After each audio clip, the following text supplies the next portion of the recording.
Kia ora, hello, kia ana, bola vanaka, namaste, bonjour, talofa lava, malolole, ni hao, and Modi to all our Rotarians and Rotaractors on board for the LED Part 2, District 9920. Kanu te mihi kia koutou katoa no reira, tēnā koutou, tēnā koutou, tēnā rā koutou katoa. Ko Edith Cheney taku ingoa. My name's Edith Cheney. I have the privilege of being the chair of the LED committee for 2020-21. And we have the pleasure of having Sean Peacock on the committee today and Ursula Bach, who will be joining us later, to lead you through part 2 of our leadership elect club officers korero for this afternoon. So we're open to learning. We're really pleased that all of you have made time in your busy schedules and on your days off to be with us this afternoon. So without any further ado, I'd like to hand over to our DGE, Steve Cheney, who will open the LED session part 2. Kia ora koutou katoa. Kia ora koutou katoa, ahimi mahana nei kia koutou, e toko ana ki te kaupapa or LED training, nō reira tēnā koutou, tēnā koutou, tēnā koutou katoa. Namaste, ni hao, bonjour, bula vanaka, malawa lei, talofa lava, kia ora ana, maora. Greetings to everyone. I've only got a very short introduction on this one, so Jenny's got more time. So we are the largest maritime district in Rotary, and you can see from the, right, it's not changing. So a special welcome to the AGs that are here today. David Bradshaw, Auckland Central, Vinod, Auckland East, Ashwini, Auckland CBD, Tanya, Auckland South, Chris Beattie, Auckland Rural. I see Peter Paulson, Tonga, Cook Islands and Kiribati. Vanita Nand, Fiji, and congratulations to Nita on being District Governor nominee and in the 2-week period. French Polynesia, Medi, American Samoa and Samoa, Frank Barron, and the District Rotaract Rep, Sean Peacock. The composition of the district, Craig Horrocks, DG, I'm District Governor-elect. I see Alan Smith there, District Governor nominee. District Secretary, Kirsten Hawke. Foundation Chair, Jenny Herring. International Service Chair, Jeanette Drysdale. District Treasurer, Kai Hacker. Administration, Finance, Risk Management, Alan Eyes. District Youth Leadership, Peter Ross. And Rotary Youth Exchange, John Fothergill. Conference Chair, Leanne Jaggs. Bulletin Editor, Fiona Ironside. Technology and Systems Chair, Simon Cook. Awards Committee Chair, Vicky Saw. And a special thanks to Edith, our Leadership Elect Learning and Development, and to the committee, which we couldn't do all this delivery without Ursula, Sean, and John Fothergill. And particular thanks to you, John. Really appreciate you coming on board and what you do for us. Rotary International Strategic Priorities. There is an international strategic plan, which you can see on rotary.org. And there's 4 POs: increase our impact, expand our reach, enhance participant engagement, and increase our ability to adapt. And today, the first session today is on increasing our impact, which is about polio, the Rotary Foundation, and international service.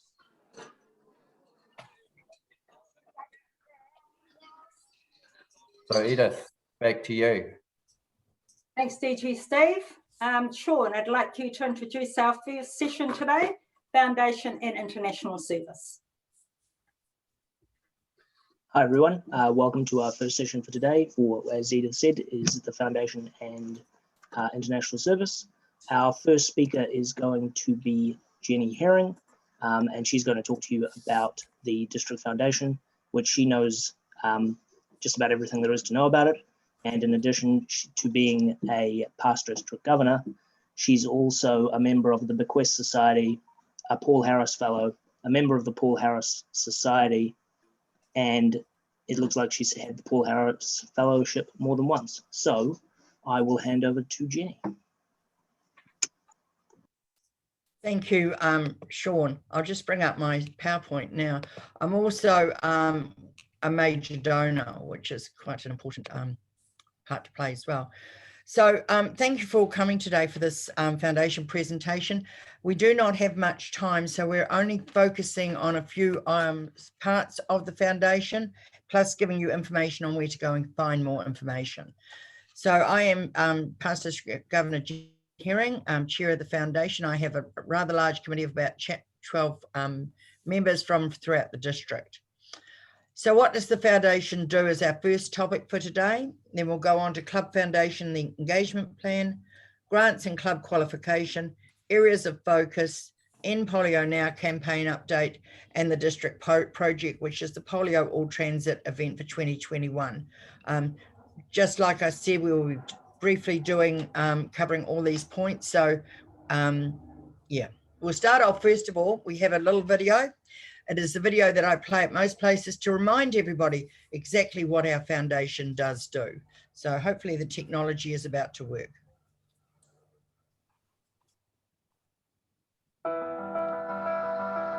Our vision for the Rotary Foundation began 100 years ago. At Rotary's 1917 convention, President Arch Klump proposed an endowment for doing good in the world. His dream expanded the reach of Rotary far beyond the club. A contribution of $26.50 launched our foundation's endowment. A century later, we've spent more than $3 billion on humanitarian efforts worldwide. Every Rotary project anywhere in the world always started out with one person who had an idea. And then they were able to grow and develop that idea by using that powerful network of Rotary to really change the world. We are active, we are effective, we are really alive. Our foundation has always been dedicated to improving lives. The first grant provided aid to disabled children. Today, we are on the verge of ending polio.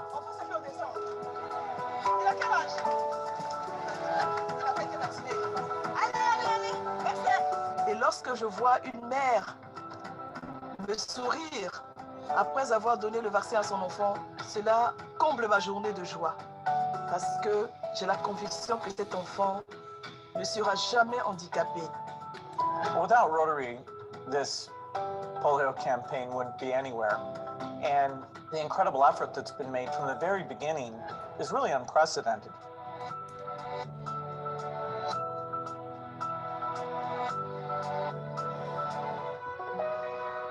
In the wake of a world war, we made a global impact by funding scholarships for international study. Today, we train the next generation of global peacemakers. The Rotary Peace Fellowship takes people who have a desire to learn here and gives them that opportunity. Good intentions alone are not sufficient. This is one of the most important things an international organization like Rotary should do. We all see this as a passion. We've got to do something for change. Not only for young people of today, but of tomorrow. Rotary is dedicated to personal and professional connections, so we created Group Study Exchange to build international understanding. Today, our foundation supports vocational training teams around the globe. You turn the dial into this color matches this color. The PTT program allows people to bring specific skills to improve another country. Rotarians wanted to broaden their impact, so our foundation began funding their projects. A decade later, we began supporting larger projects to address health, hunger, and other humanitarian needs. Today's large-scale grants are measurable and sustainable. They allow us to tackle humanity's greatest challenges.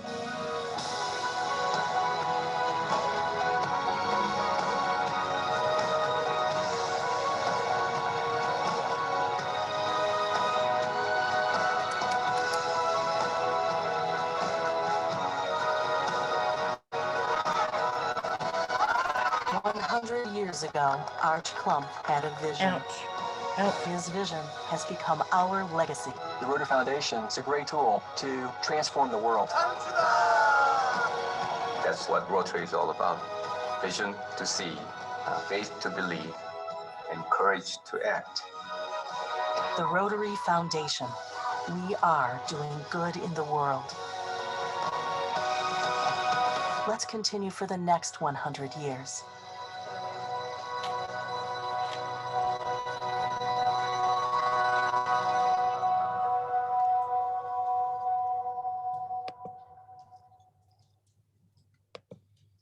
So that video was made for 100 years of the foundation, but it is still very relevant today and gives everyone a brief rundown of, or a brief reminder of what the foundation does do.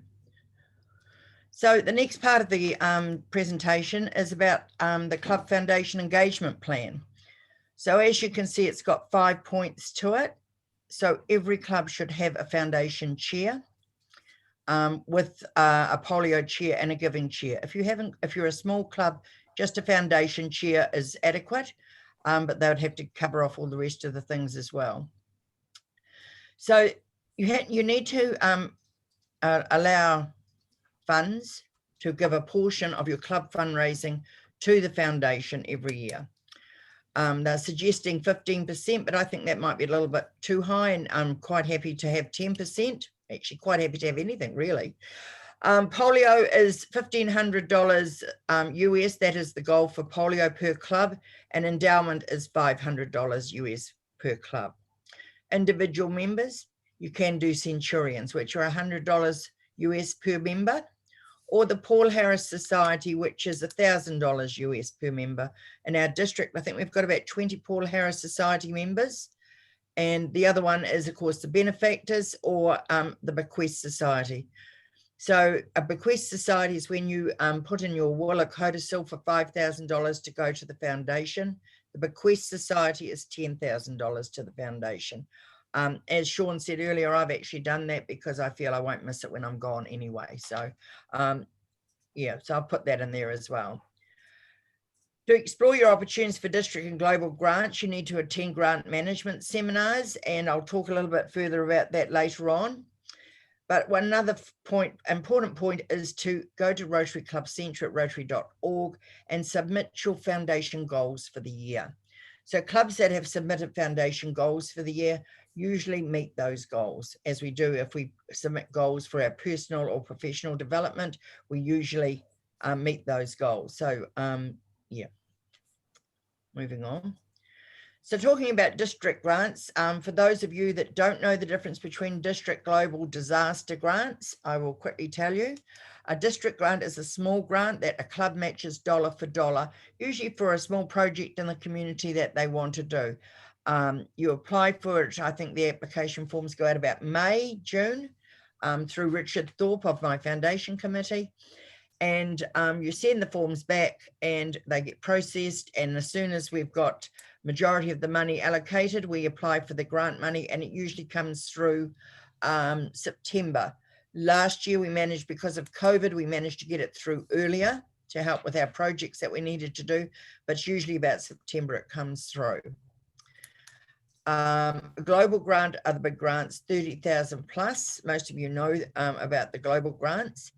District grants are a one-off grant per district per year, are applied for by the district governor and the foundation chair.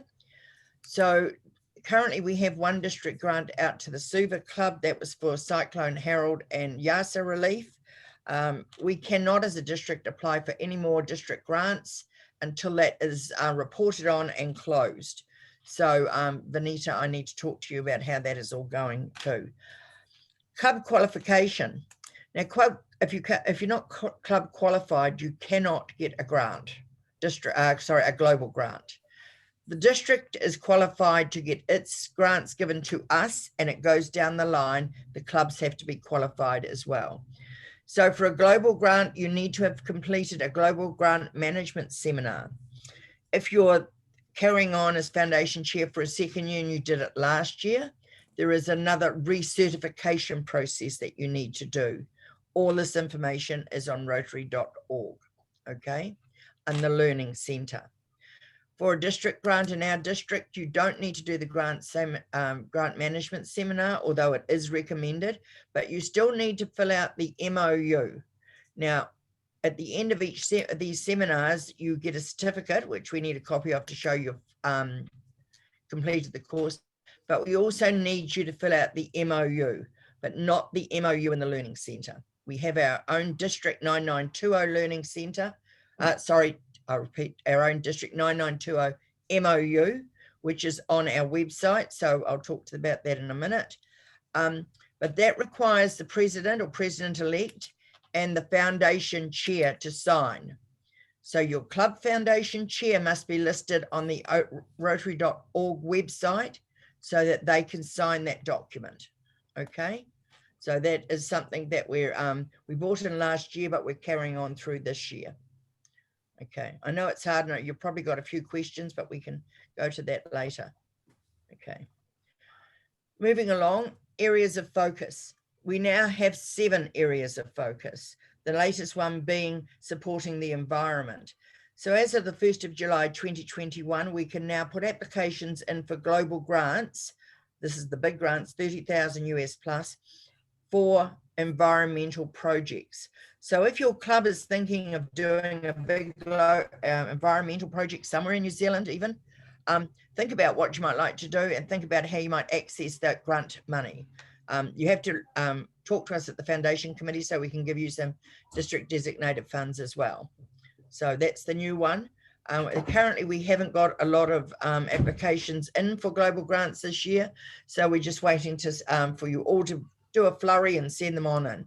Rotaractors, once you've done a global grant with a club, you may then do your own global grants, but you must do one with a club first.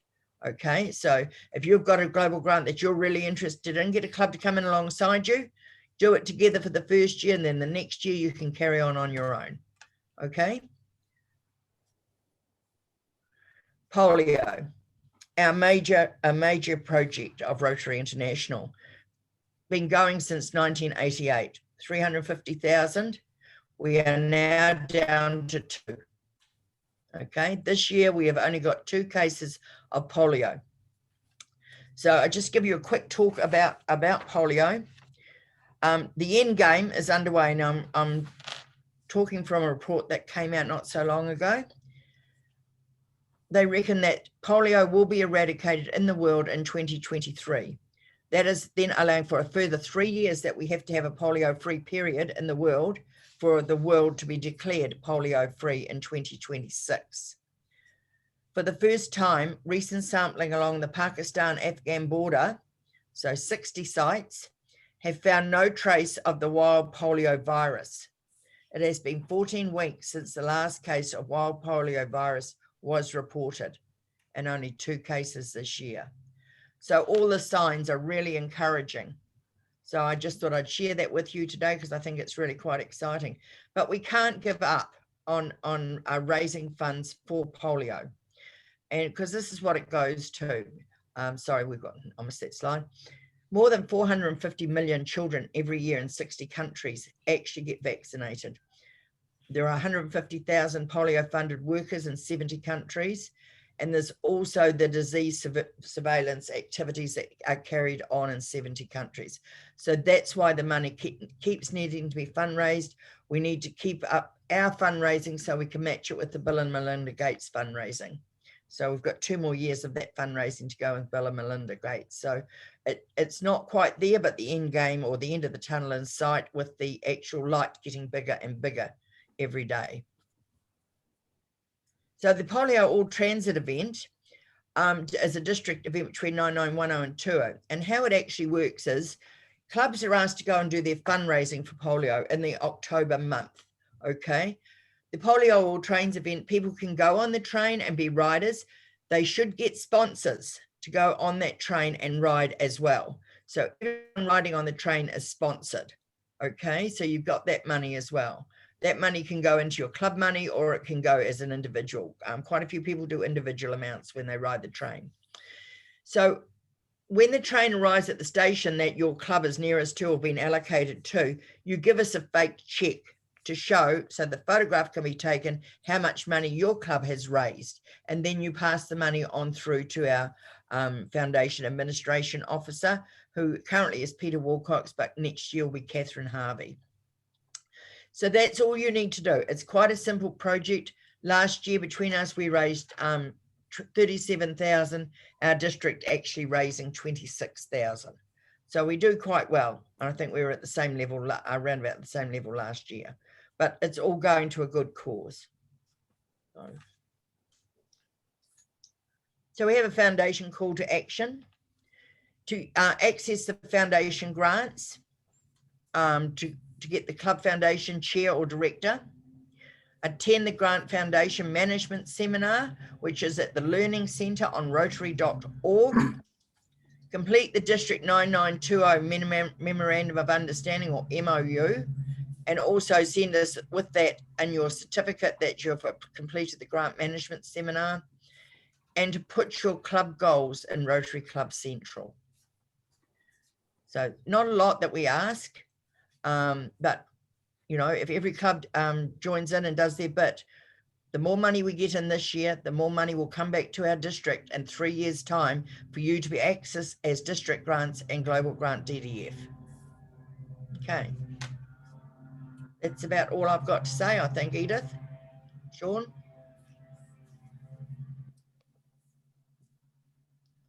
With the resources there. Thank you. Thank you, Jenny. So then we have, we're going to have breakouts shortly if anyone has any questions. But our next speaker is Jeanette Drysdale, who is going to talk to us about international service. And she is the chair of the International Service Committee. She is also a Paul Harris Fellow and a member of the Paul Harris Society. And yeah, she's going to talk to us about international service. So I'll hand it over to you, Jeanette. Thanks very much. I'll just share my screen. And right, so welcome everybody to this part of the session. International service from an RI perspective is really about supporting clubs do bigger, better, more effective global grants. But because of the uniqueness of our district, it is so much more. Are you sharing your screen? Yes, I am. Because I can't. We can't see it. I don't see your screen. Okay. Well, I'm on share screen at the moment. So I don't think you're sharing it. You're not sharing it with me. I think other people are shaking their heads, so I don't. Maybe. Yeah. So I'm not quite sure what's going on there. I can see. I can see someone's roof moving about. John, can we just coordinate, please? Thank you. Thanks, Ellen, for letting us know that. So Edith, have you got the copy that you sent to me yesterday? Maybe you can share it and we can do it that way. Anything's possible? Let me see. You sure can you see it now? Yes, now we can, yes. Okay, right. Let's go back to the beginning. Right, sorry about that. So we are a very unique district because we are an international district and a very large district. So most Rotary districts are in a single country. We're not. We've got Kiribati as well. So we're very large. So we're unique in that we can do international projects within our district, but that doesn't restrict clubs to only doing international projects in our district. So we've got lots of options. So my presentation today is really going to reflect some of that uniqueness that we have. And I really want to, first of all, talk about Rotary New Zealand World Community Service Limited, which is a New Zealand-wide organisation that supports international service projects, not exclusively, but mainly. You can go into their website and look at international projects that you can support, and they will cover anything from a small project in the Pacific Islands or elsewhere, or it can also cover large projects where we can get humanitarian funding funding from the New Zealand government, from MFAT. So those projects can be 100,000 plus. Rotary World Community Service also coordinates disaster relief in the Pacific. And the uniqueness for the New Zealand clubs is that if you send your money overseas via Rotary New Zealand World Community Service, you are able to make those donations tax deductible. So that is extremely important for New Zealand clubs who also have an obligation to declare any funds through to the inland revenue. So very important. And while we're not traveling at the moment, if you are a Rotarian visiting a Rotary project overseas, you do need to have insurance, because your holiday insurance doesn't cover it, and you can get very cost-effective insurance cover through Rotary World Community Service. So I'd urge all of you to go to their website and have a look.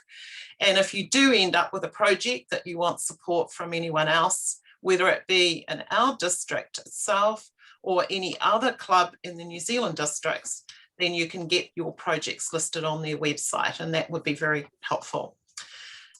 The next slide is really to talk about emergency response kits, or ERKs. Now, we have cyclones in the Pacific, and for those of you who are on board with our Zoom today, some of you have probably experienced them firsthand.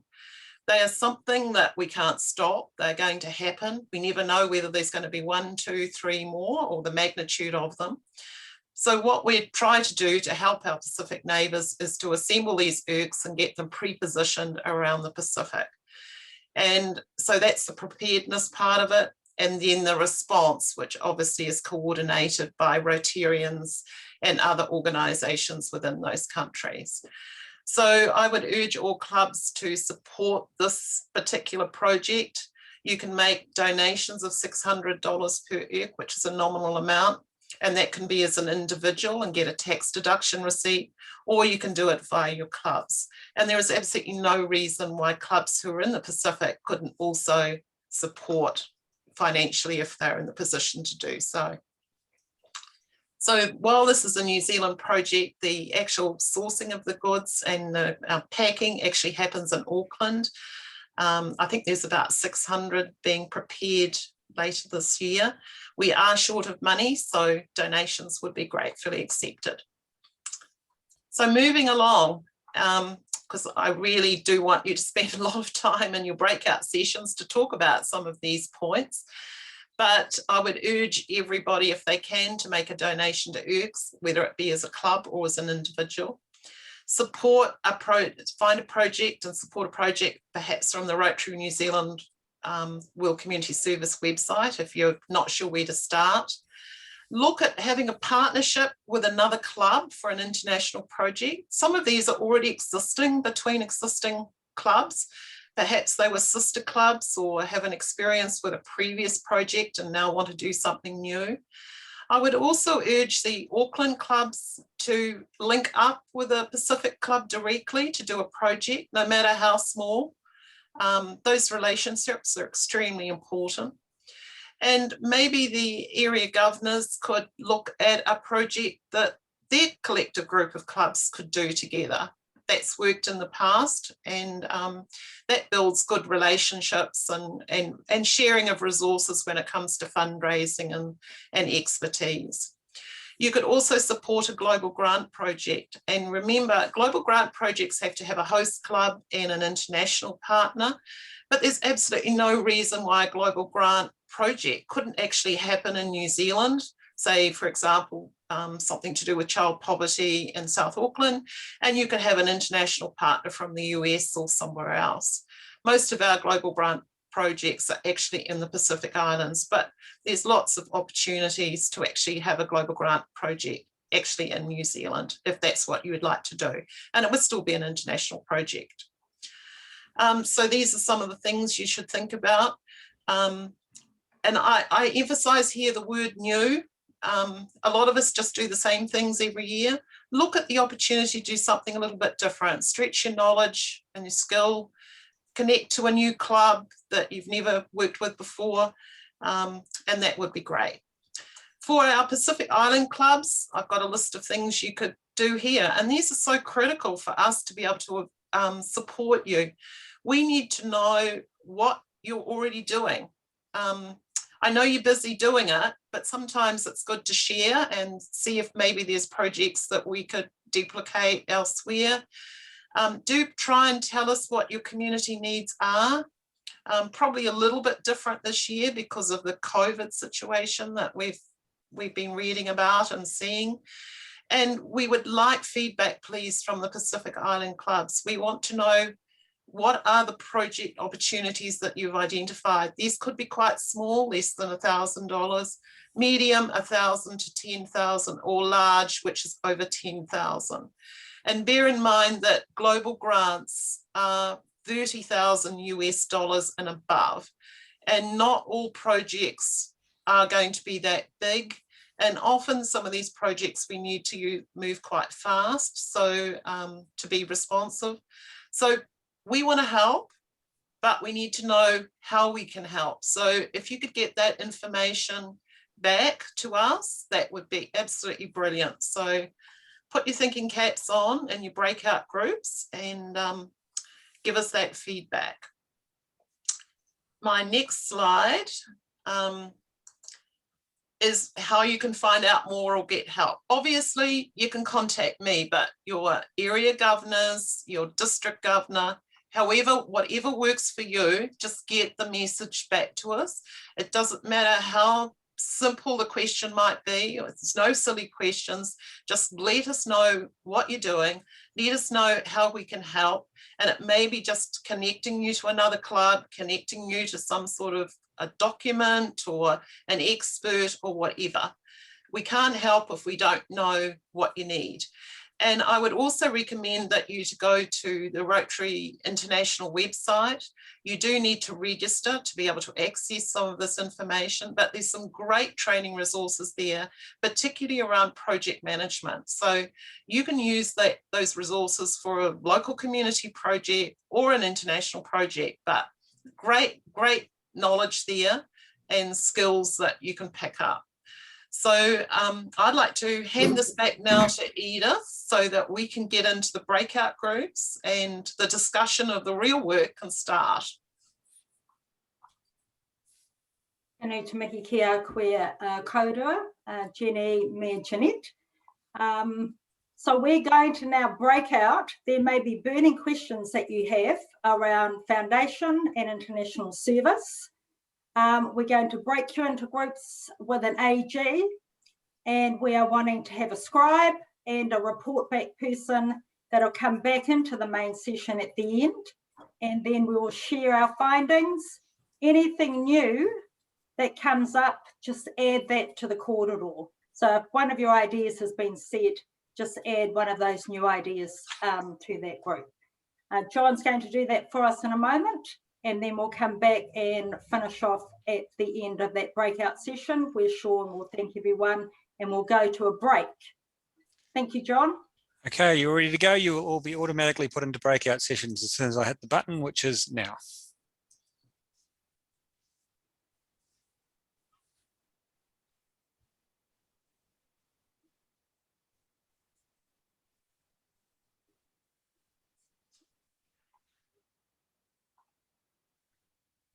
Right, they're all off in their breakout groups now, are they, Edith? They're getting there.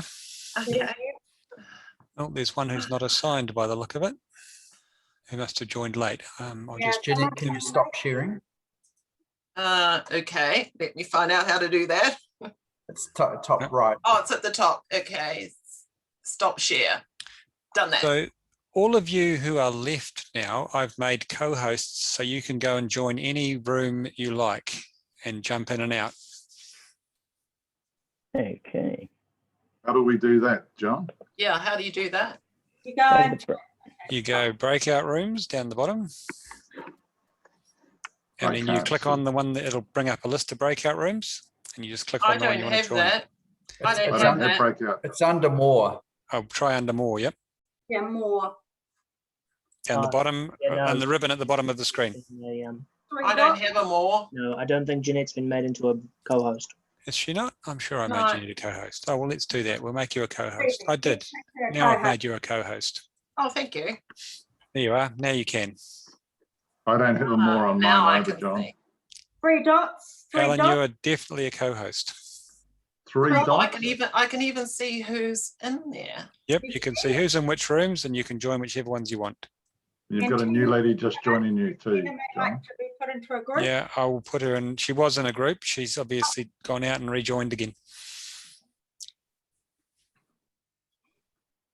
The three dots. I can't see a three So dots. at the very bottom of the screen, Yeah, you should have, it says security participants, chat, share Yeah. screen. Yep.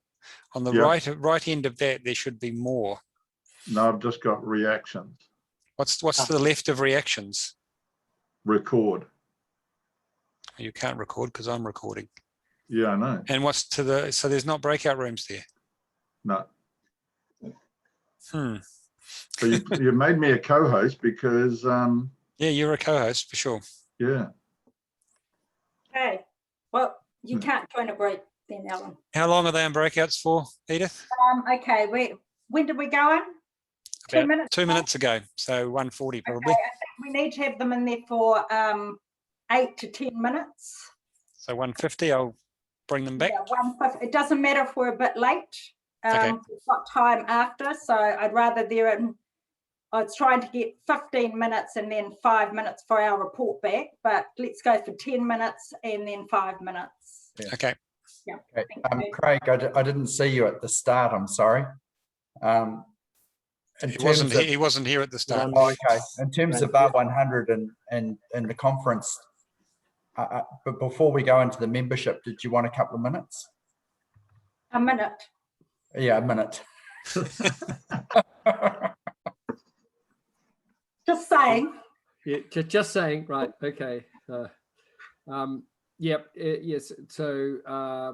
At 2 o'clock. Just on that question though, Steve, it's been bouncing around a bit, but we've decided that the cost of actually registering everybody and using extra software to control online tickets, we're just going to do it on a system. It's a Vimeo add-on, and basically it works out to about $45 a ticket to set up. So it's waste of money, you know. So there we are. Interesting exercise. Right. So what does that mean to someone like me around buying a ticket? No, this is for outside New Zealand. Oh, for the okay. Vimeo on the Pacific Friday Islands. night and the district conference on the Saturday. We're going to take a Koha approach, Edith. Okay. Not quite. Because Koha means we just decide how much to give you. Yes. Well, Although there is always a requested amount, isn't there? I think. there's a requested amount plus a donation. Yeah. Okay, I might zoom into a room.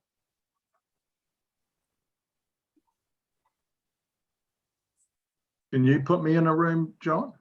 I can. Would you Just like to me have to? a look? Yeah, please. You may as well. Okay. Just Shall I as a just listener. pick one? Just pick anyone. Put you in room one Take the with Chris Pacific. Beatty. Edith, before you go, no, she's gone. She's gone. Colin, do you want to go in a room, or are you quite happy to wait until it's your turn? Sure, and I can walk down and ask her if you've got a question. It was more, are we going to do the whiteboard? But I don't know. That's an Ursula thing, isn't it? The whiteboard. So Edith's been practicing. Oh. Is she? Yes. Okay. Sean, you don't have a fancy background. You should have a fancy background. Well, no, the He's problem moderator. is that wall behind me is too far away for the fancy backgrounds to work. So if I do, I'll just show you. What device are you on? Just a laptop with a. Right. So we do, yeah. Solid colored background is preferred. See? Yeah, you are a bit weird. Either that or you need to do green screen, which means you need a fairly high powered. Tina's asking for help. What's Tina asking for help for? I'm going to go into breakout room 6 for a minute. Much yet or anything now. So it is important that you identify your project, and if it meets any of those 7 criteria, then yes, definitely you can apply for some grant from that. Yeah. So I just jumped in because Tina asked for help. Oh, okay. Does Tina need some help? Yes, we got her on video now, but I don't think we can hear her yet. She's off. Oh, we lost her video again. Which island is she joining from? Pongo. Yeah. Yeah, it's probably going to be internet related. Oh, she's there twice too. Yeah. Yeah. I think she's Okay. got two different. 2 different devices. Yeah. Oh, one Tina's gone. Is it the setting on the Zoom?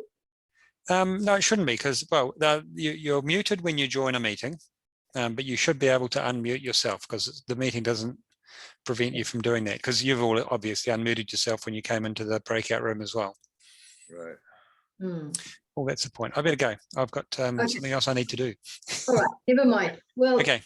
the team is from Pango anyway, and so you can brief Tina on. It's a discussion around how clubs can connect internationally with other clubs. I think Auckland South had a connection with a club in Taiwan, and that would create an international relationship. One of them also question was around a club in another district. Can those 2 clubs get together to form an international service award or international service to do a project? I'm just quickly answering that question on 2 clubs in different districts. In New Zealand, it has to be a different country to do a global grant. Okay, yep. So it can be New Zealand clubs with the Pacific clubs, okay, to form the partnership, but it can't be in a district in the same country. Right, that's what we thought. That's for the global grant. Yep. Yeah. Thank you, Jenny. But we've got the Pacific, so we're right. Another question, Jenny, while you're there, was the dates for when we can apply for district and global grants. Are there specific dates, or it's a timeline, or is it published? Yeah, the district grants, usually Richard Thorpe sends out applications end of May, beginning of June for next year. And there's a timeline usually around about the end of August to get them in by. Global grants can be applied for at any time. Oh, that's great. So, but in recent years, like the last 2 years, the World Fund has run out of money. So if you're going to get a global grant, it's good to have it all up and running in within the first 6 months. Okay. So Jenny, another subset of that question from Chris was the clubs were really interested. Is there a timeline from when they should be finished their qualification MOU? There's not, they just have to do it. Like if you're doing a global grant, we say, this is what we say, okay, district grant, you don't need to do the grant management seminar, although it is recommended that you do. You do still need to do the MOU for a district grant, okay? For a global grant, you need to do the grant management seminar, which is 9 modules. You need to print off the certificate, you need to send the certificate and the signed MOU of your foundation person and your club president back to Richard Thorpe. The address is on the MOU. To find our MOU, you go to the club runner site, the district, Rotary District 9920.org site. You go to the members section, you go to documents, and then on the far left is another little word saying documents. You click that, you scroll down to foundation documents, and there are 3 documents sitting in the foundation there that have been updated recently and are current, and that's where you get the documents from. If we can, afterwards, we can get the links and send the links out to you. Edith, if you've got something going out to everyone who's attending, we can send the links out to those documents for you. Oh, kia ora. Thank you, Jenny. Chris. And that's room 1. Sean, thank you. Thank you. And then we'll go on to room 2. Peter Paulson, I think you were in that room. If someone from that room could let us know any questions or ideas they had. I've delegated to Nandi, who are going to just give a short update, very similar to the last one, I think. But over to you, Nandi. Awesome. Anything additional, Whānau? We've covered them in these points I've put on the whiteboard. Just additional. I've lost our Nandi connection. Can you hear us? Well, that's all right. Oh, Yeah, yes. Oh, here we go. Alana. Hey, Alana. Okay. All right. Well, okay. I've lost them, but the key point probably was the one that Steve was raising. We look at district grants, you look at the other types of grants, but also just simply the advertising process of having a clear mechanism for Pacific to put projects up so that clubs can adopt them even from their own money around Australia and New Zealand is really good too. So I know you're doing it, but maybe help us be a bit more active on it. Cool. Thank you, Peter. So for room 3, that was Tanya. Yeah, that was me. Cool. Thanks, Alan. The thing we discussed basically were why have a foundation engagement plan, and the big point was made earlier. Of course, if you don't have one, nothing will actually happen. There was a suggestion that it's quite important to have a person take the role, partially because they gain good connection with the foundation itself, and they actually know how to go about making an application. The second one was we talked about the possibility of combining clubs to apply for a global grant. That's already been discussed, and we had a little bit of detail on why you need to have why a club has to be qualified to actually apply for a global grant, and that's mostly around the size of the grants and the need for good governance and to have good transparency, especially around the accounting, I guess. Thank you, Alan. And then next we had room 4, which is Vanita's room. Thank you. We had a really good group of people together. We had Sue, who did the grant management, so we learned from her about the modules and what you need to do. We talked about, we had a club which puts together the ERK, so that was good to learn as well, because from the Pacific, we are the recipients of the ERK, so it was good to hear about that. One group was contributed significantly to riding the train for the Polio Plus, so I think we all learned from that experience, from that club's experience as well. International service. We talked about a little bit about international service, what we could do without when the travels are restricted at the moment, and how we can do club projects where you don't physically go to another country to assist with a project, but what are some of the other projects that we can do without the travel. And the final one, of course, was the sharing of PowerPoint presentations. There was a request that if we could have those, it would be very helpful. So those were some of there were no burning questions, but some of the very good interaction about all these different issues. Thank you. Thank you, Vanita. Edith, I see we're after 2 p.m, so shall we go to a break now? Hi, if there's any other burning different feed-in or feedback from our whānau, can you just send that email to me? Jenny, I see your hand up. We are going to go to break shortly. Jenny, just over to you before we sign off. Just 2 points. Just to let everyone know that the Polio Transit event this year is the 29th of October 2021. So just keep that in mind. And also I'm available, and members of my committee, to either come to a club or do a Zoom presentation on Foundation should any clubs request it. Thank you. So thank you. Please go away and have a break. I'm going to let Sean finish the session off for us, wind that up, We're going to have a 5-minute break, and then our team will get the next group coming in for membership and into public image, are really critical roles because these are the call to action events for 2021 to 2024, actually. So have a break, turn your screens off, walk away, get a cup of tea. We look forward to having you with us very, very shortly. Kia ora. Our next session on membership. I hope you've gone away, had a break, got yourself a cup of tea, because we want to make sure you don't suffer from Zoom gloom. So go away from your computers and back in, and come back and join us. So part 2 of our session this afternoon is looking at strategic priority 2, expand our reach.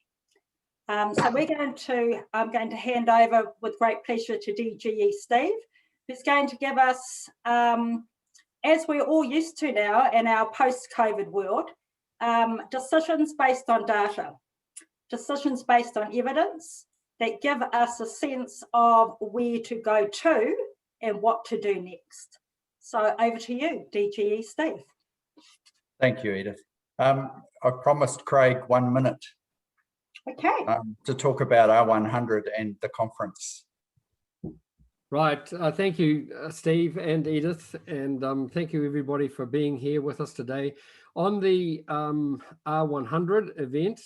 So just to quickly recap, it is on the Friday night of the 25th at the Aotea Centre, and it can be attended in person or virtually. The virtual invitations will be going out this week and are really designed for the Pacific Island and other overseas guests that can't travel there.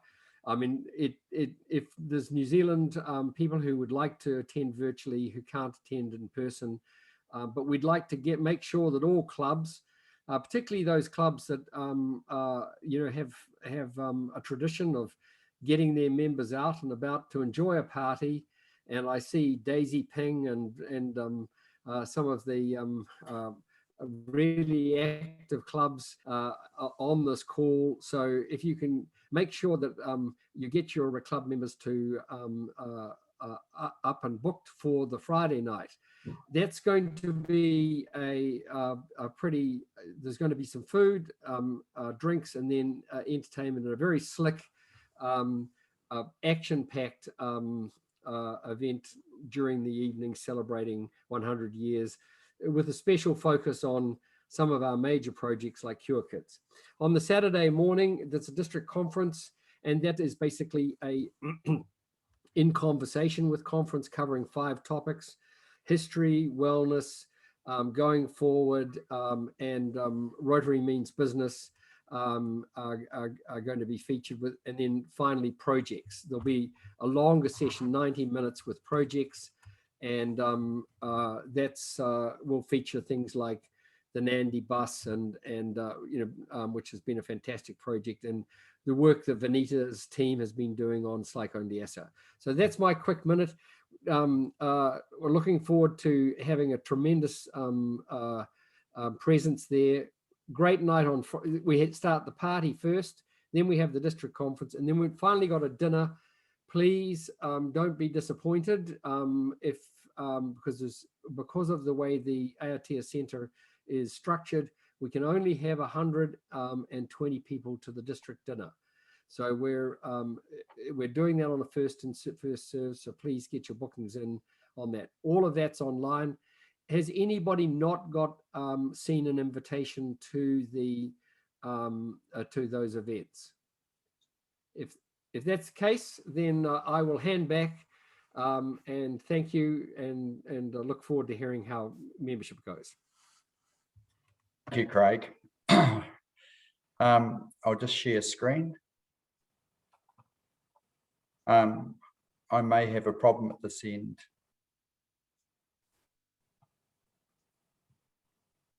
Can you see my screen? Yes. Yep. Go into full PowerPoint, Steve. Kia ora. Okay. I quickly pulled up the membership data, and I didn't want to go into too much data by club. All the information is available on rotary.org. But on the 1st of July 2019, our district had 13 and 83 members. On rotary.org at the moment, 1st of July we had 1250 and 1st of January we had 1256. But the club runner data shows 132021, which means there's a disconnect between club runner and rotary.org. And our district membership is about 1321. We have 53 Rotary clubs, and this year we had 1 new Rotary club chartered, Botany Downs. We have 5 Rotaract clubs, and we had 1 new Rotaract club chartered in Pangapanga. We have 11 Interact clubs, and 2 new clubs were chartered, in Pangapanga and Ingrid's chartering ACG, and we have 1 Rota Kids. So that's our district data. And with that, I'd like to introduce Andy Rajapakse. He's from District 9640 on the Gold Coast. And I'll hand over to you, Andy, and I know you want to introduce yourself. So it's all yours. I'll stop share. Thank you very much, Steve. I also need to share screen. John, as we come along. Greetings from the Gold Coast, my friends. You think, Sean, I'm happy to share screen? Yes, you are.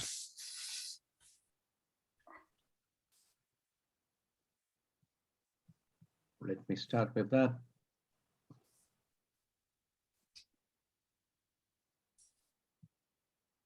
How are we?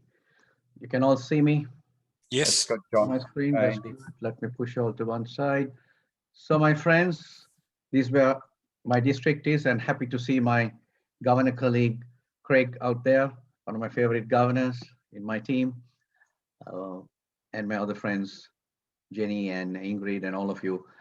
So as you can see, my district is the southernmost part of Queensland and the northernmost part of New South Wales.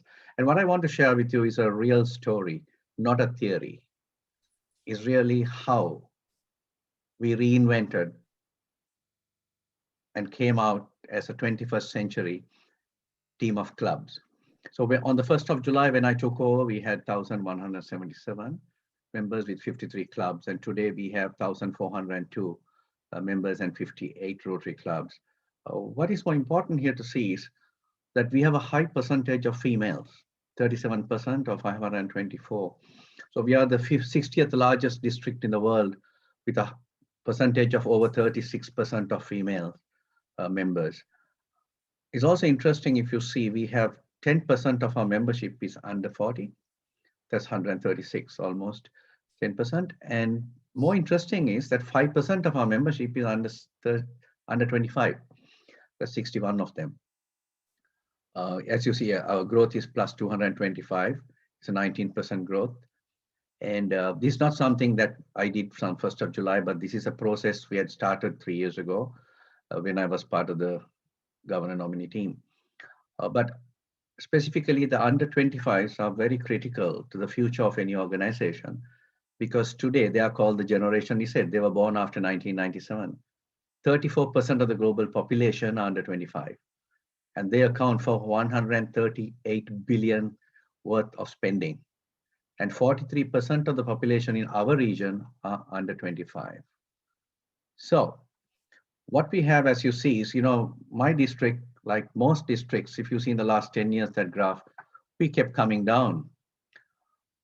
But our processes that we set in this area, 2016-17, helped us to quickly move right across this huge barrier. And that's simply because I believe that we developed a very, very strong, seasoned champion team. And this is what happened in the last 10 years. So 2 years ago, I set a goal for my district and for my year that I will take my district to a 1,400 member district. The number 1,400 didn't come from thin air. It so happened that in the last 10 years, we had not crossed that mark. So I said, why not? Let's break that psychological barrier.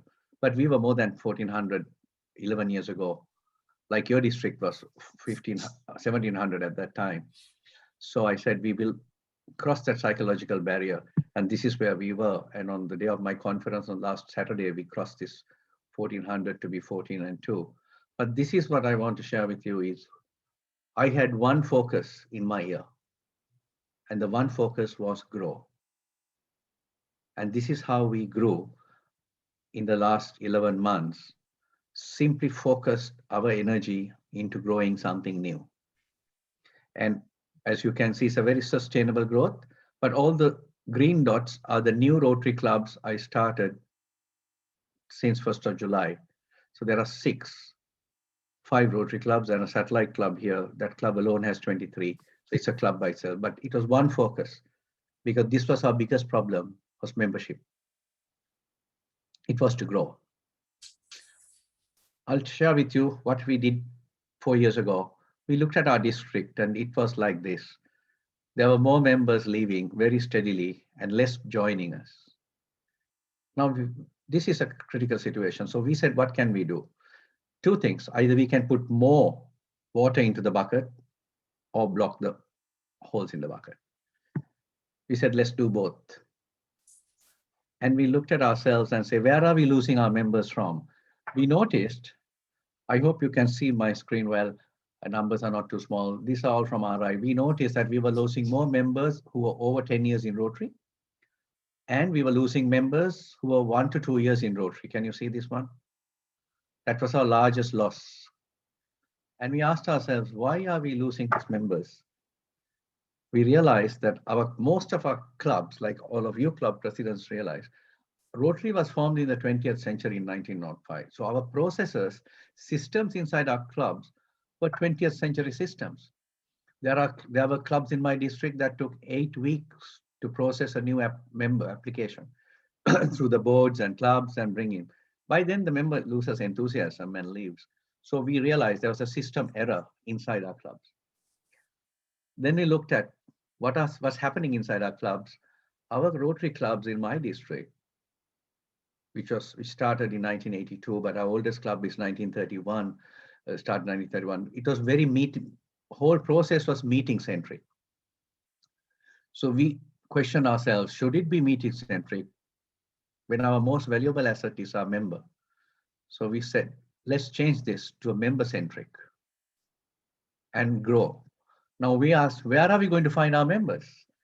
When we looked at this for the 5 years, these are all available for your districts and clubs. District consists of clubs. Remember that district is not a club. We realized, if you see, that we were having a very low percentage of under 40s young people, or less than 4%. And we said, let's target under 40s, let's target females. We were like 27%. And if you see, this is where we are today. Because we targeted those 2 groups, we said they are our demographics and we are underrepresented. Let's target and start new clubs to attract them, because our existing club processes were not attracting them. So we said, right, let them be like that. Let's go start some new clubs to attract younger people and female members. But there's something that I did, and I like all you presidents to do this. Look at this district. I'm the only district in my zone that has 100% of my clubs have set a goal. Now, when I look at your district, there are only 6 clubs that have set a goal in this Rotary year. In your last 5 years, not more than 20 clubs have set a goal. If you don't set a goal, you don't know where you're going. So my goal to my clubs was, please let every club bring 1 member plus 1 member. Now, next year, our World President Shekhar is asking each one of us to bring 1. But I asked my clubs, bring 1 member. So if you can think about setting a goal in your Rotary Club Central, plus 1 of what you are today. I mean, that alone is 52 plus members. So my district has 100% goal sets by clubs. The club goals were here, 1,394, almost to my goal. But these were the areas where we targeted, and we have grown 300% in under 40s and females. But we did not start our new clubs ad hoc. We went into geographic areas, suburbs, and looked at the growth of certain suburbs. And this is where my club is, Burleigh Heads. In this own suburb, I started the very first club. We realized that we could start more clubs in that area because geographically we were not represented. For a community organization in Australia, you should have at least a 0.2% of your population to be relevant as a community organization. This is one of the first clubs I started in this very suburb. And this was a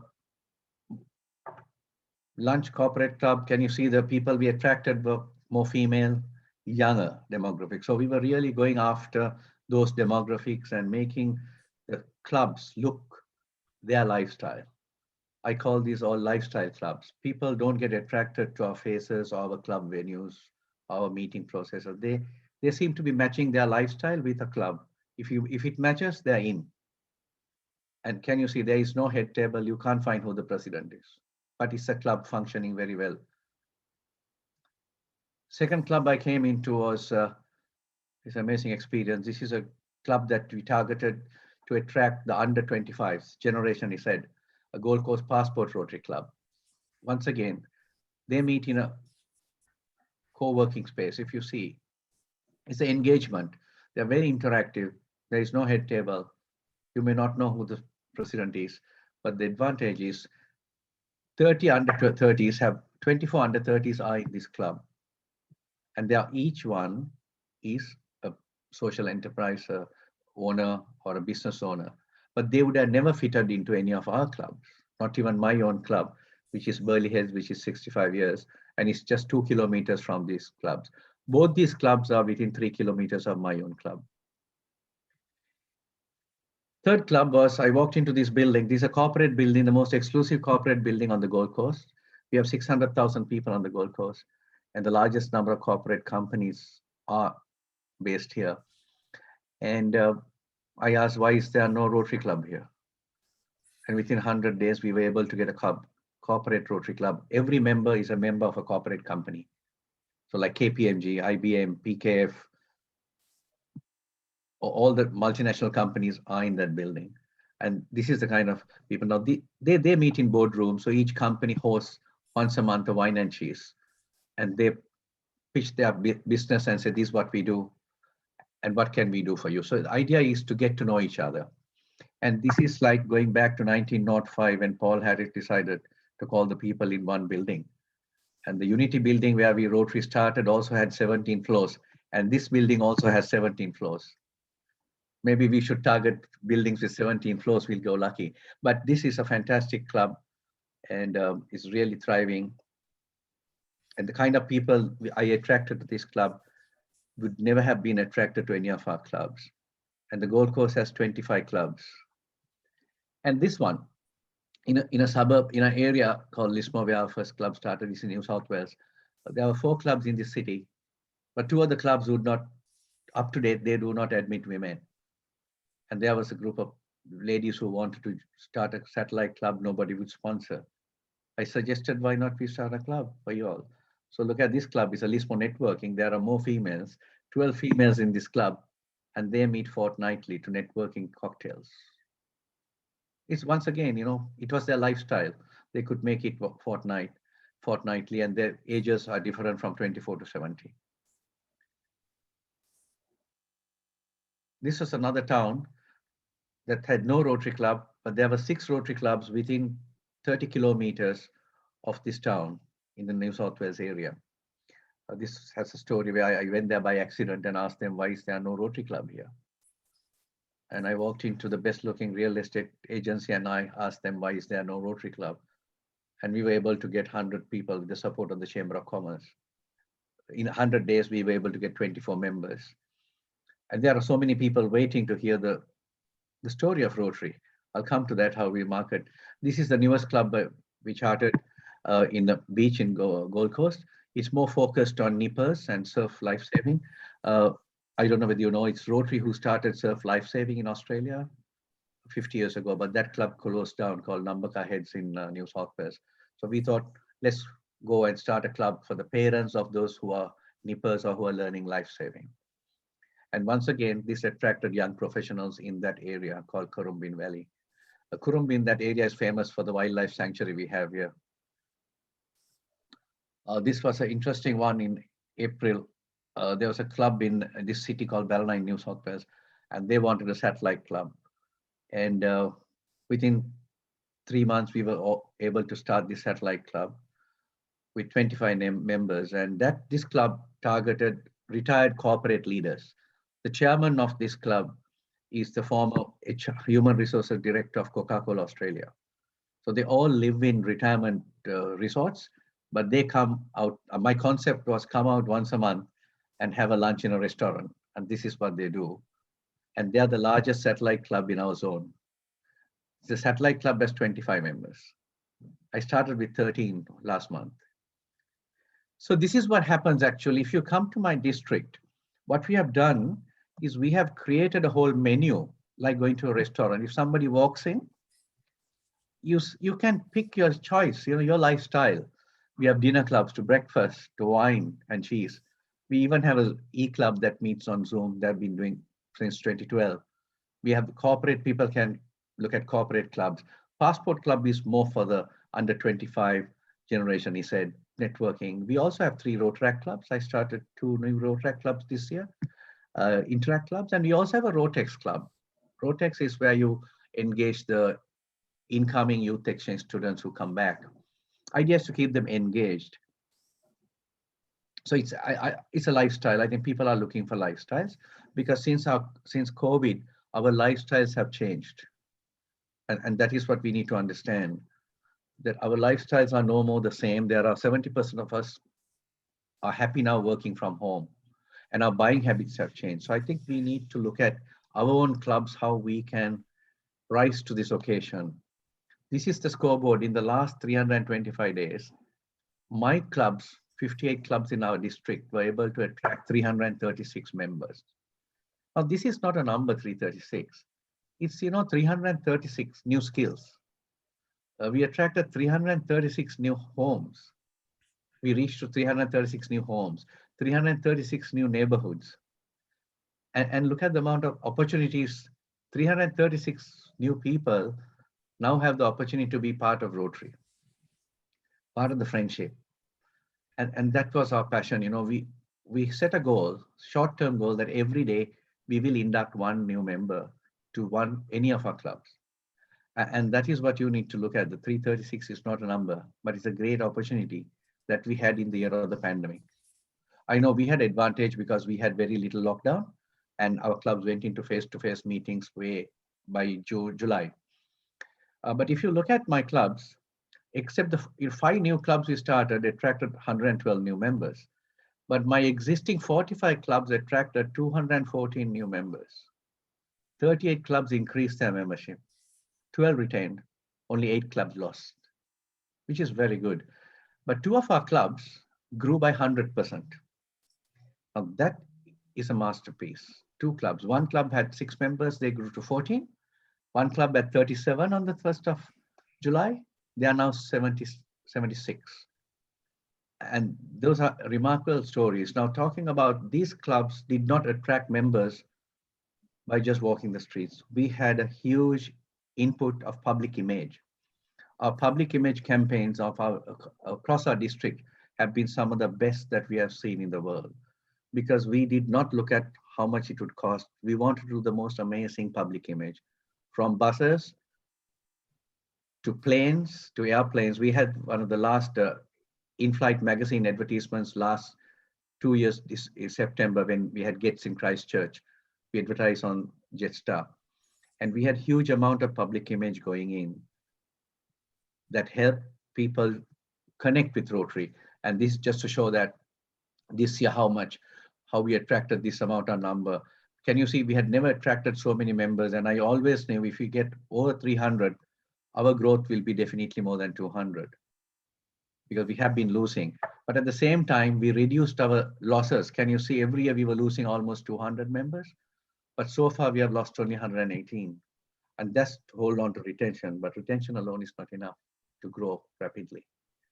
Now, one of our clubs, this is the one with the Balnon Richmond, that club is today the 6th largest in Australia. They have only 37 members and they grew by 100%. 25 of their members come from a satellite club. And that's a small town with 9,000 people. And can you see, any of your clubs can, you have a club with 80 members, Auckland. I think, so you're much bigger. but our biggest club is not far from your biggest club. So, you know, this is possible, very possible, that clubs can grow. And that is how today, you know, it is no magic that we are leading the zone by 225, because we had a system in process, we had a scientific approach.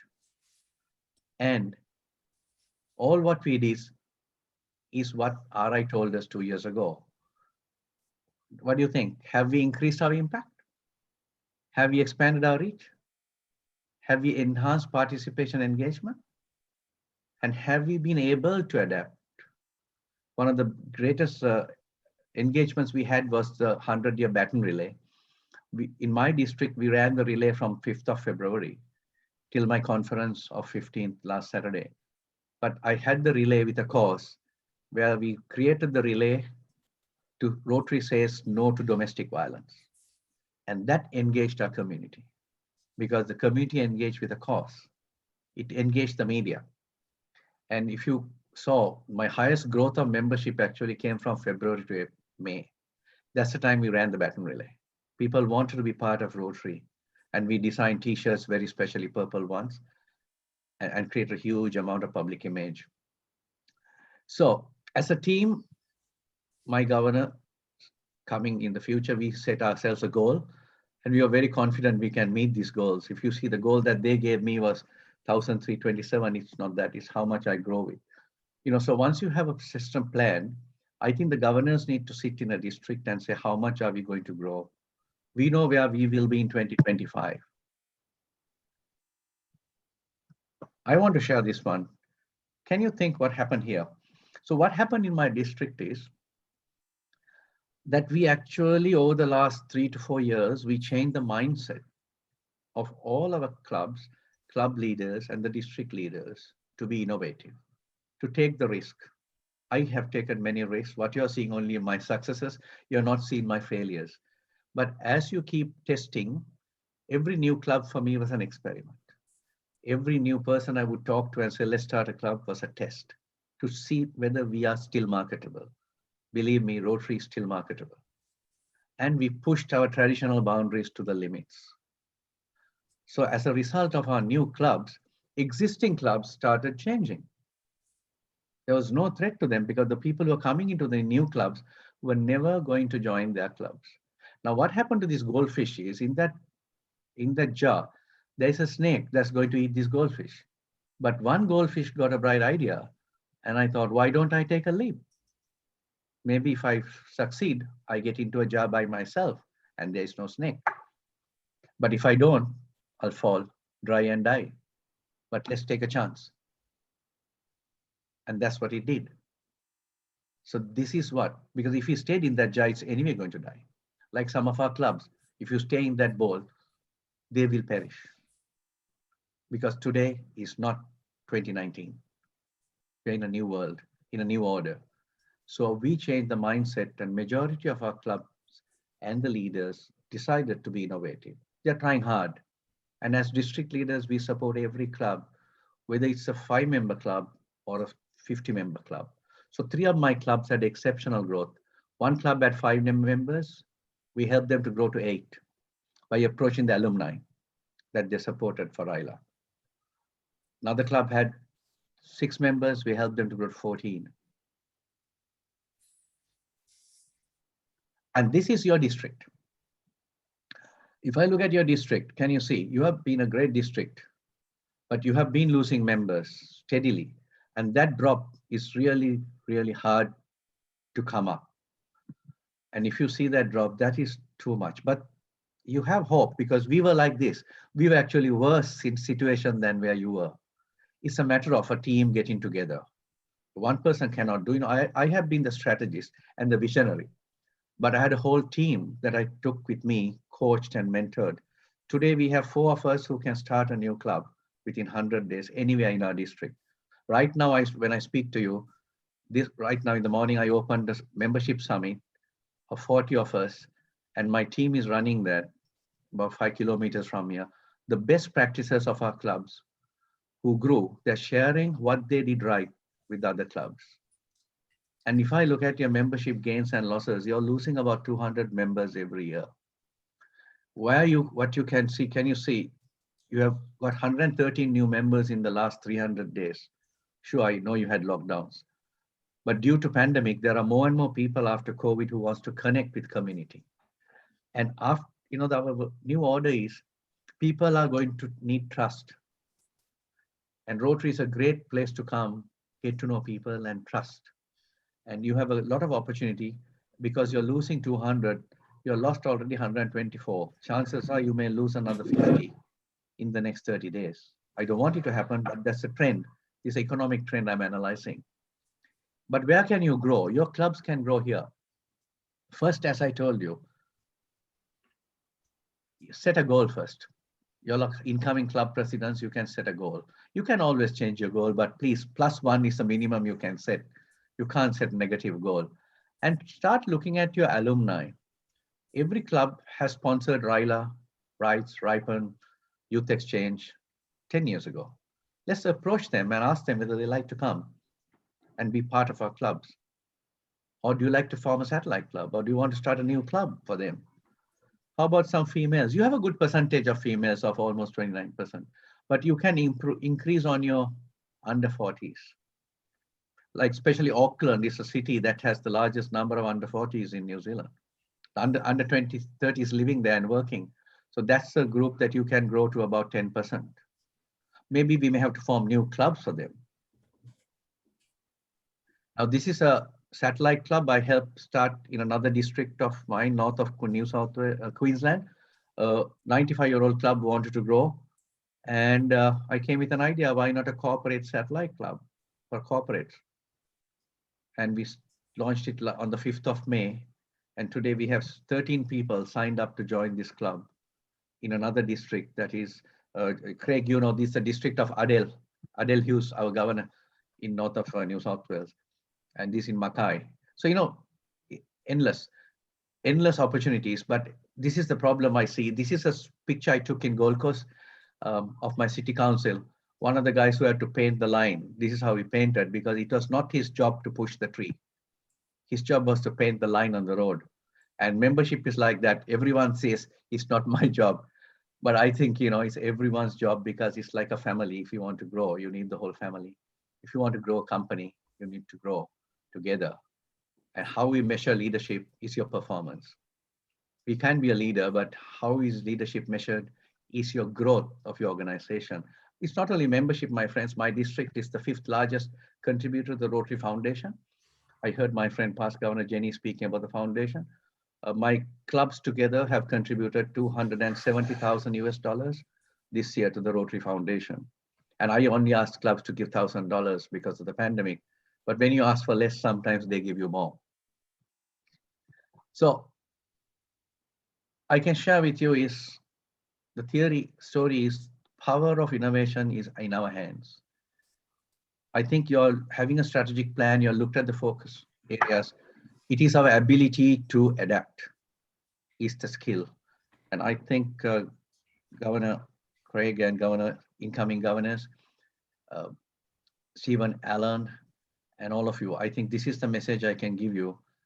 Everything is simple, it's two things together. There is Rotary, there is clubs. What models are we going to suggest to the people? And remember, 34% of your population is under the age of 25. How can we attract them? They are waiting for us. Every new club I started, it was the young people who wanted to join. Every new club I started, it was the female members who wanted to join. And it's amazing. I still have 2 clubs in my district who don't admit female members. That's okay. Time will catch up with them. So friends, what I want to leave with you is Rotary is marketable and we can create impact. We can expand our reach. We can engage with the community, but we have to have that ability to change and the guts to go beyond traditional boundaries. Thank you for having me. It's my pleasure, but I'm open for any questions if you have time, Steve. We have time for questions, Andy, if anyone. Does anyone have any questions for Andy? If you put up your hand. Craig. not a question, but just thanks, Andy. It's always been during my year as district governor a huge pleasure to deal with you and be with you on calls, and you've amply demonstrated that today. And thank you very much for giving your time.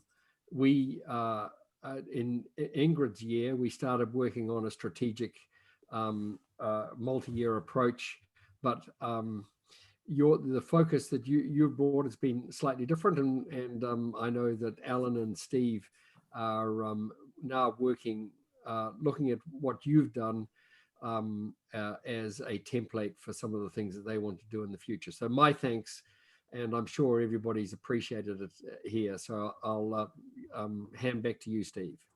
Thanks. We have a question from Gary. Yeah, Gary, hi Andy. Look, congratulations, fantastic results, Andy. Question I would ask is, Andy, are they all 100% active members? Are they all means all my 1,404 members? Are they, Andy, the numbers that you've given us, are they all active members, 100% active members? Yes, this is all active RI dues paying members reported on Rotary.org. Yep. Okay, now that's fantastic. But how often do you see these members at your club meetings? What's your average attendance rates? Okay, that's a good question. Varies from between 70 to 60%, depending on club size, because bigger clubs have a bigger numbers coming.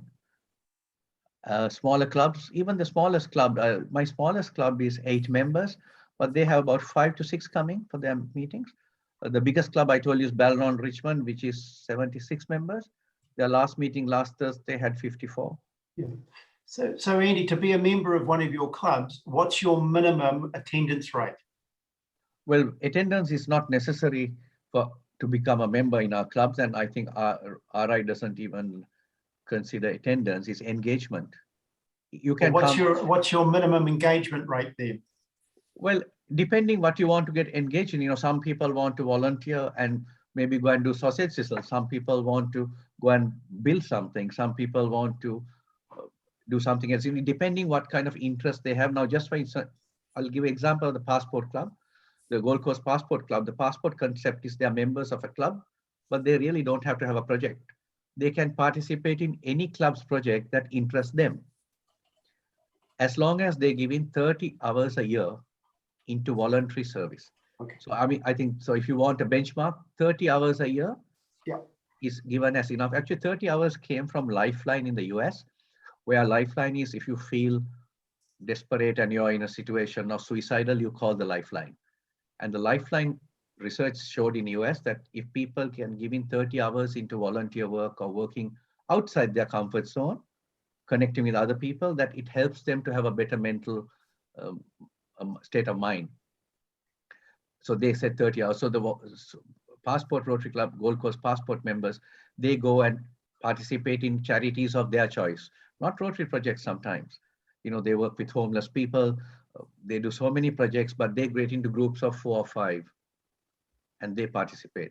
So the engagement is what we measure now. It's not really attendance. You can come. Well, no, Andy, you've actually answered the question, because whether it be in attendance or participating in a project, your minimum requirement is effectively 30 hours per annum. Per year. Per year, yeah. Thank you. Thank you, Andy. Congratulations. Yeah, good question. Are there any other questions? Deepak, I saw you've got your hand up.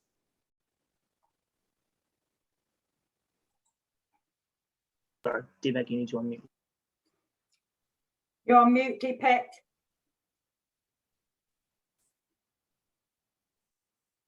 Sorry, I got muted there. I'm just curious, Andy, with great results there. The thing I'm always interested in, when you get the younger people involved, what do you see the clubs actually getting involved in and actually doing? it's something that you need to base the club on to be able to attract these people, because you know they don't want to give you their time if it doesn't mean anything to them. You know what you probably I know. understand what Yeah, Deepak, which club are you from? Rotary Club of Suva. Okay, so excellent question. You know, when I start clubs or initiate clubs, I bring people together, and this is what Rotary does. Rotary brings people together. This is what we have done very well for the 116 years, and I think we'll do it, bringing people together. Where the Paul Harris brought the 4 people, he never had a project. It took them 2 years to do the toilet project. So, you know, I bring people together, and when we bring people together and connect, they will decide what they want to do. But I'll share with you some of the interesting things that these clubs have come up with. The corporate club, the corporate club, people did not know the people in that building. So my selling point to them was get to know the people in your building. I started the club last year in May, in the middle of COVID. I said, if something happens in this building, it's not going to be your wife or husband or your neighbor. It'll be the man on the top floor or the bottom who will help you. So, you know, get to know the people, because, you know, you're in a building. And they said, yeah, good idea. And they got to know the people, and now they know each other. So their project that they are doing is, you know, they're involved in homelessness, but they're involved in a very interesting project, mentoring. So they said, they're all corporate companies. So they said, they're doing it now. They have gone out to the state schools and invited the state schools to nominate students from their high school who are in year 12 to come once a week on a Thursday afternoon at 3 o'clock after school, come into their offices, sit at a desk with a lawyer or accountant or a financial plan of their choice, sit and see what we do. So it's not like going to a school and telling about mentoring and saying this is what the jobs, careers. They want the young people to come into their offices. And how many 16, 17-year-olds will be able to come sit at the CEO's desk at KPMG or, you know, any of those? So what they said, we'll open our doors. It's a two-way. One, the young people are getting an idea of what a corporate office is. Is this the kind of job I want to do? Second, their employees are getting a chance to interact with a new generation of the Generation Z. There's a huge gap with their future employees. So they'll be more comfortable knowing who their future employees are. And these young people are telling them some of the software KPMG is using is 20 years old. And, you know, they would never have known that unless 17-year-olds sat there. So can you see that project? Ajay. Hey, have we got Michael there somewhere? So, you know, is Michael there somewhere? No, I'm here. Ajay, I'm a part with KPMG.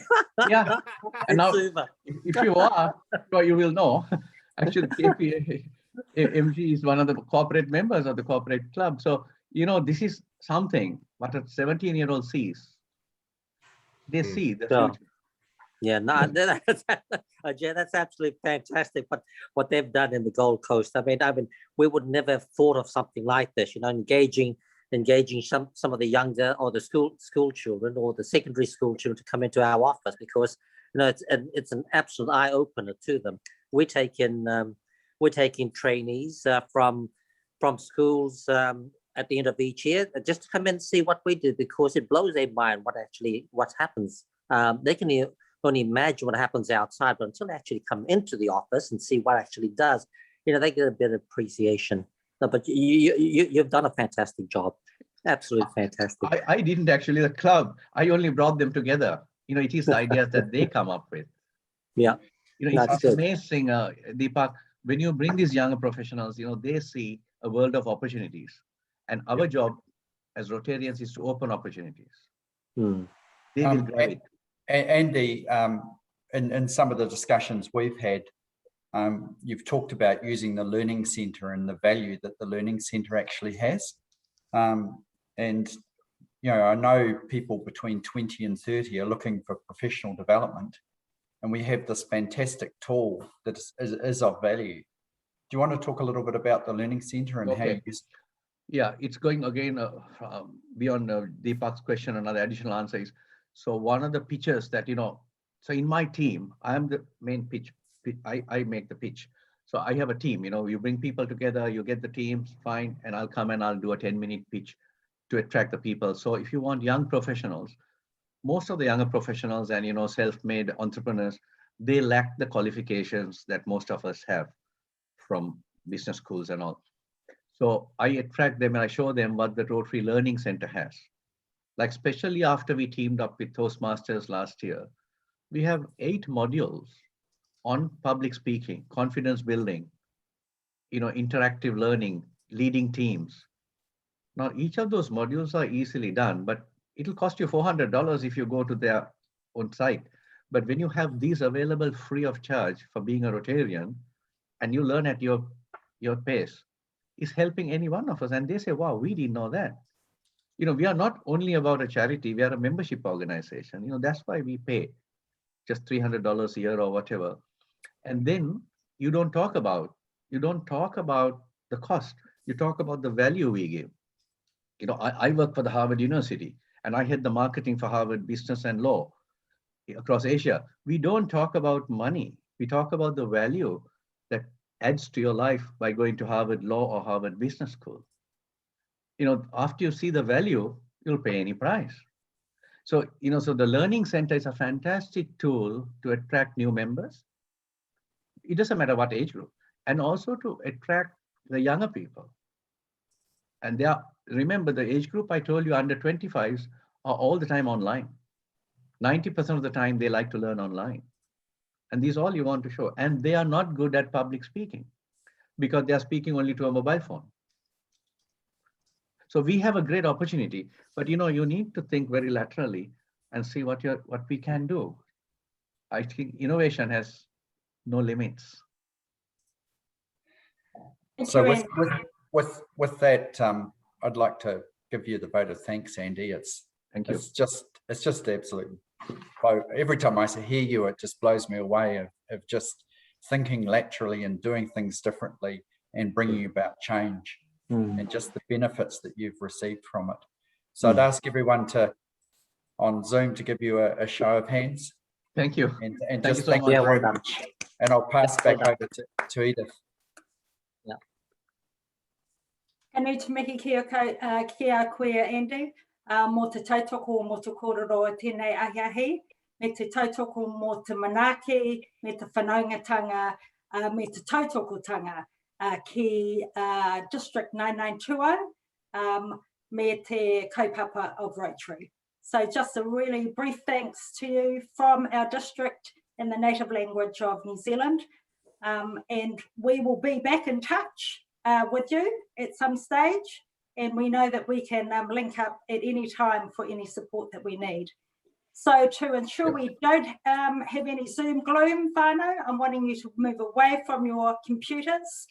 We're going to have a 6.5-minute break, running just a little bit behind schedule. So we're going to have 6.5-minute break. Then we're going to come back into breakouts to discuss that very question around membership. So yes, move away. Thank you, Andy, again. Thank you, everyone. And we'll see you back in 6.5 minutes. Kia ora.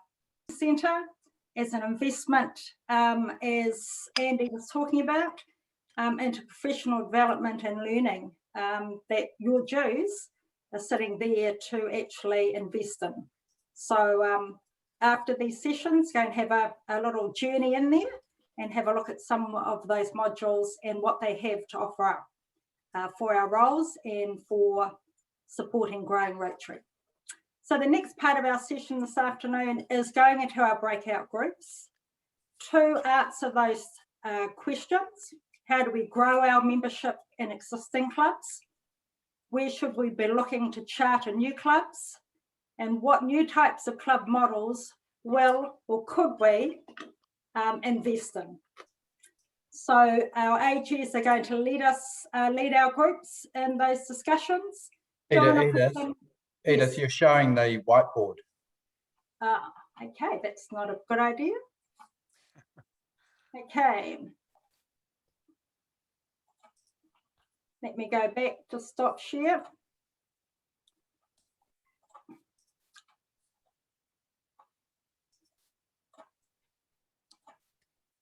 Okay, is that up? Yes. Yes. Okay, Arnaud, let's go back 30 seconds. Here are our membership questions for the breakout. How do we grow our membership in our existing clubs? Where should we be looking to charter new clubs? And what new types of club models will or could we invest in? So let's go to breakouts. Thank you, Whānau. When I Thank you, put you into AJ. breakouts, you will no longer be able to see the questions. So someone should have written them down. AJs, you should have them. Can we have an indication we have those questions, AJs? Cool. Kia ora koutou. Okay. Yes. Sending you all to your breakout rooms now then.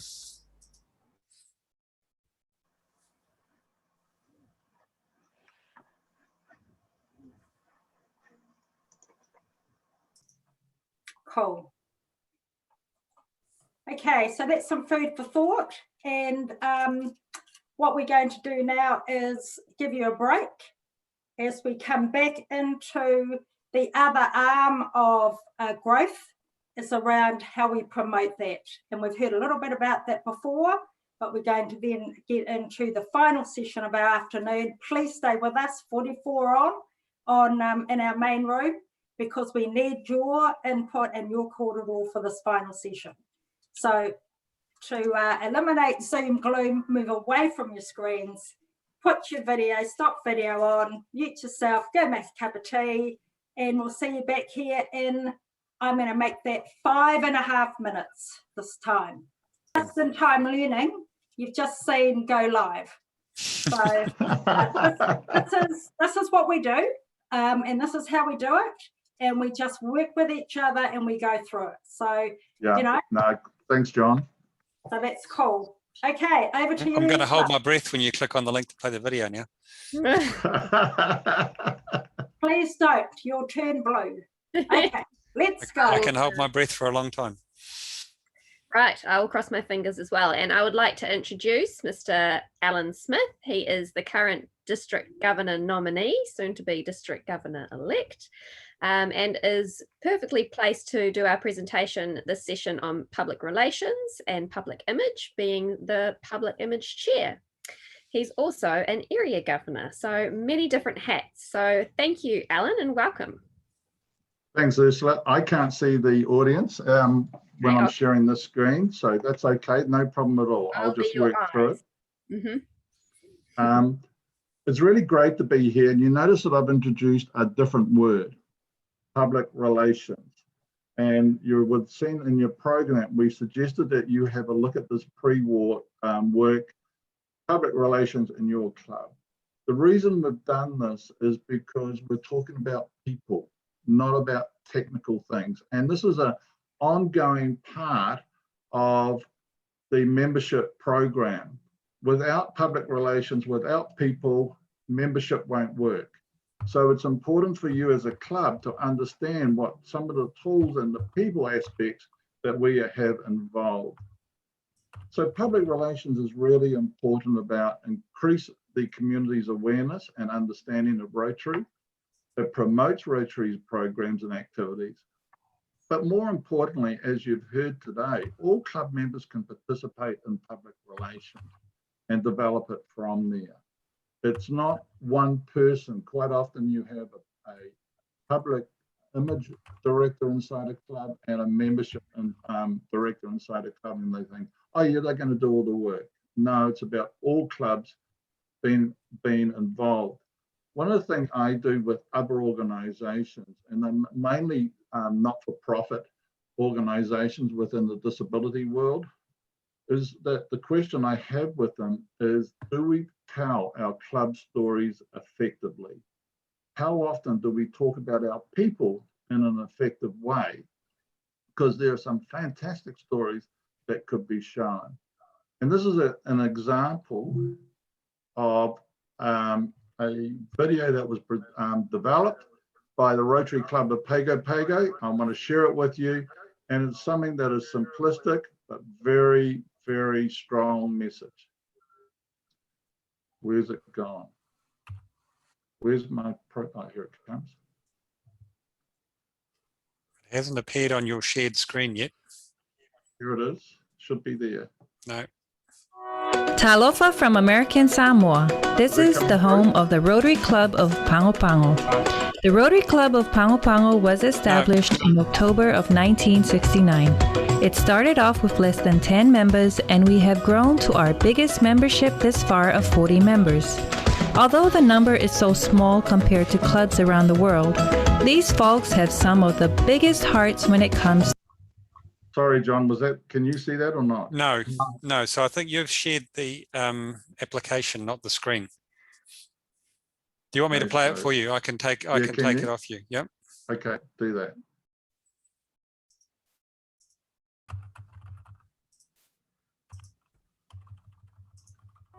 Talofa from American Samoa. This is the home of the Rotary Club of Pago Pago.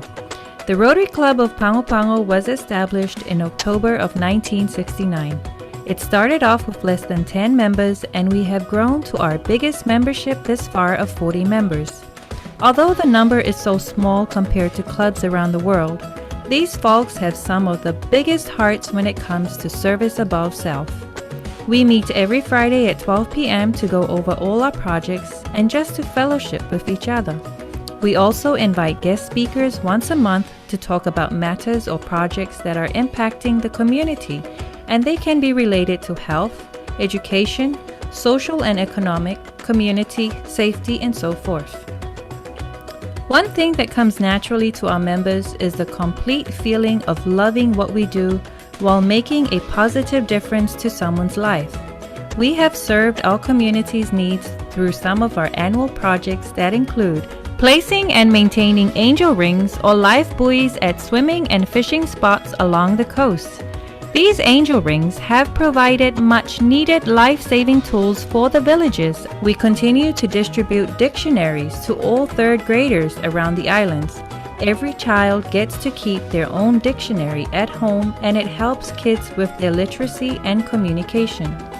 The Rotary Club of Pago Pago have very active high school interact clubs, as well as the Rotaract Club. We offer initial support for these clubs to be self-reliant and engage with projects that support a need in our community. We also offer the four-way test to high schools where they select one of their own who holds all the values of the four-way test. As an encouragement to these students, we host a dinner for the students and their parents to acknowledge them for keeping to these good values. As part of our stewardship to our island environment, we have our coastal cleanup once a quarter, and most recently, we started planting local trees and mangroves to protect our shoreline from erosion.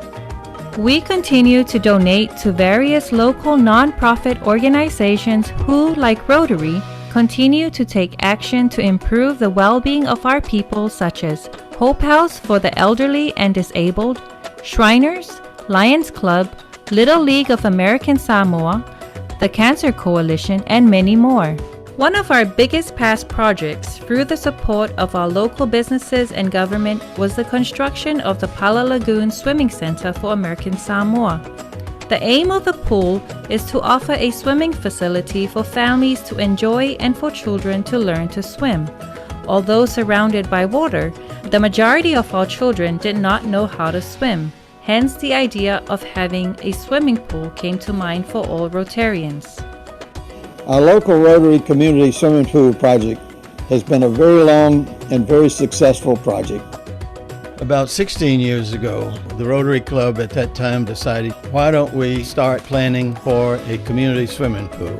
So we started a campaign to raise funds. We used the annual golf tournament. The total cost, not including the architectural engineer's fees, which were donated, was a little over $1.5 million. And how do we fund all these projects? We are blessed to have a very supportive private business sector, our community and local government who have contributed to our fundraisings. However, most of our funds do come from our annual Rotary Golf Tournament, as well as our annual Christmas tree sales. Everything not mentioned, well, those come out of every Rotarian's pockets. Now we are about to take up another huge project which is in its initial planning stages. Per capita, Pacific Islanders are at the ranks of being the highest obese nations in the world, and we feel we need to offer a place that can change our people's lifestyle. Lions Park is the perfect place to start with, where everyone goes to have their gatherings, and like any recreational activity here on island, it does often involve food.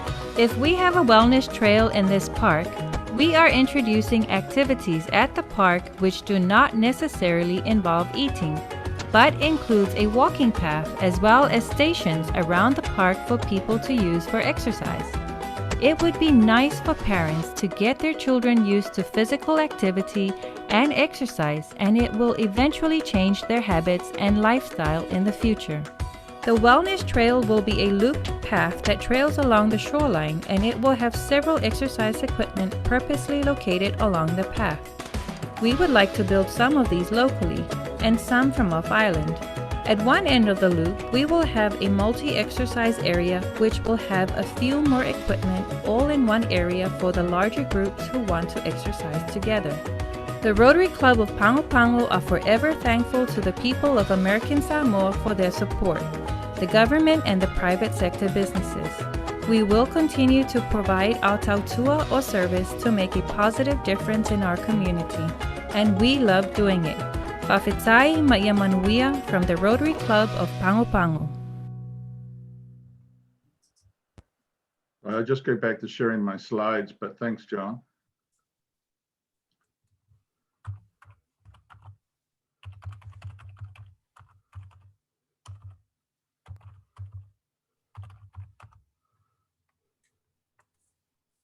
Still coming up funny. Why is that coming up funny? It wasn't before. Change it to untick the video optimization option, Ellen, when you share your screen. Yeah.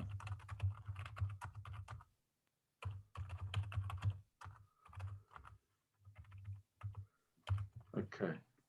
So I showed you that video just as an example of a community who uses every aspect of public relations and public image within a 5-minute presentation, but they live and breathe public relations and value their people and their communities.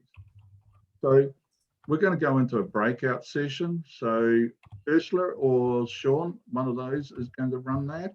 But what I want you to think about with your clubs is, what are you looking for in ideas and views? You've got about 20 minutes in the breakout groups. I want you to think about what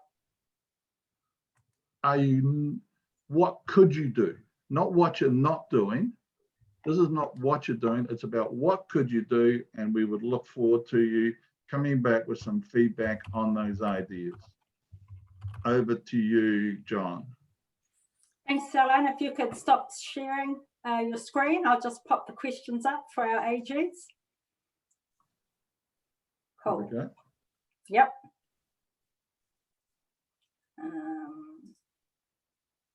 Okay.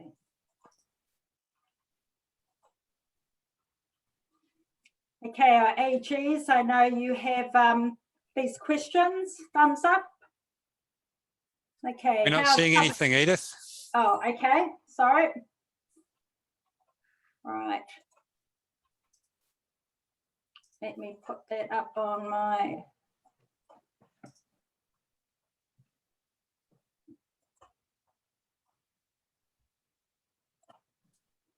Okay.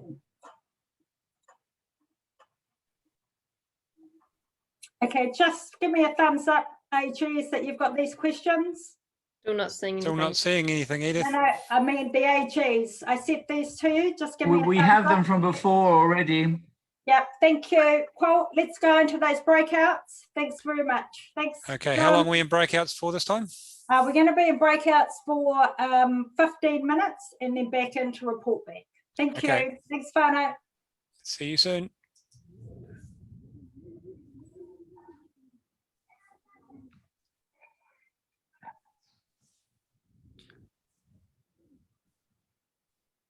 I think there's only 3 of us left, Ursula, me, you and Craig. Mhm. And Sean. Sean was in a room, so he'll get put back in that room, I think. Peter Paulson's trying to join room 2, but it's not happening. He looks like he's frozen. Yeah, it's trying to put him in a room, but it's not. So I'm suspecting he's lost. I think Edith's come back. Sean's come back, or were you assigned, Sean, and you came back? Alan Smith's come back. You guys get muted when you come back from a breakout room. So if you want to talk, you need to unmute yourselves. Yeah. Oh, I should No, stop recording. no problem with that. Doing your meetings in different parts of the country. So there was an idea that if you can have notices up or visibility that Rotary is being held in this township, at this club, at this usual time, and more so in the high traffic area. So that was one of the ideas that came up. Also engaging youths.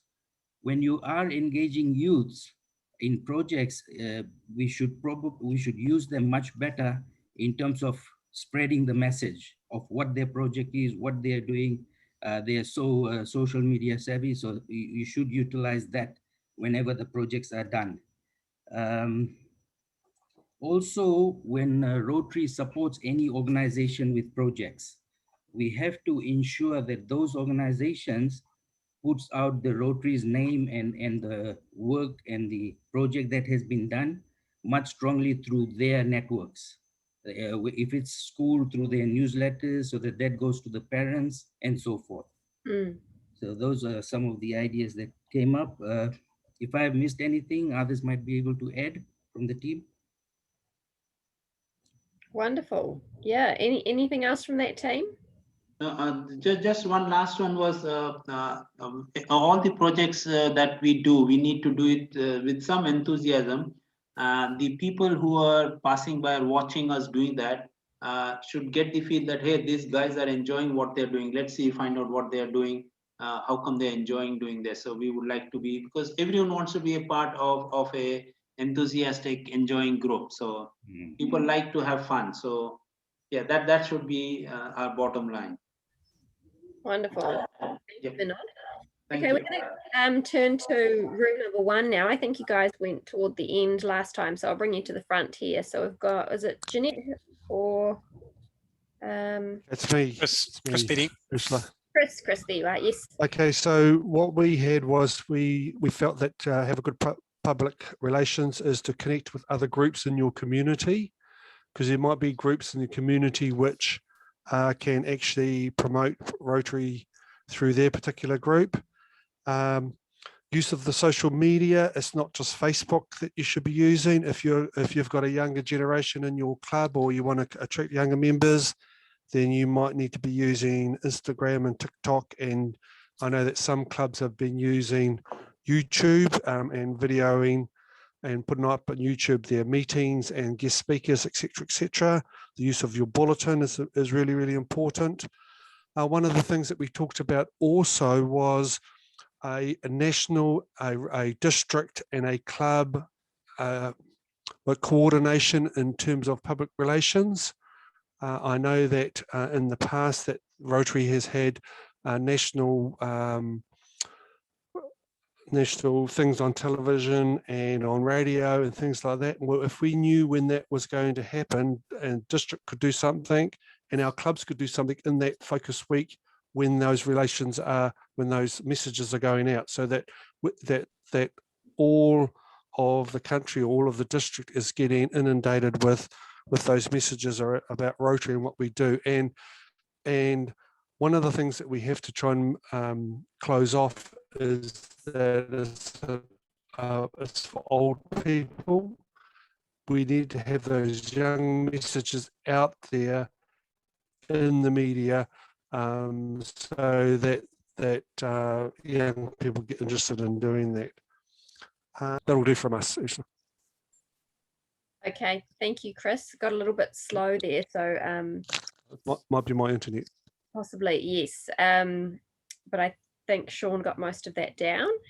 Wonderful, thank you. We'll go to room number 2, please, which I think maybe Steve was in that room. That's me. I drew the short straw from Edith. Just a couple of quick things. Auckland East, on their website, they don't put any dates. so that it doesn't age. And I thought that was a really good idea. And all about connecting to organisations in the community. Changes was to stop duplication. And in Fiji, the clubs are all collaborating together with one media response.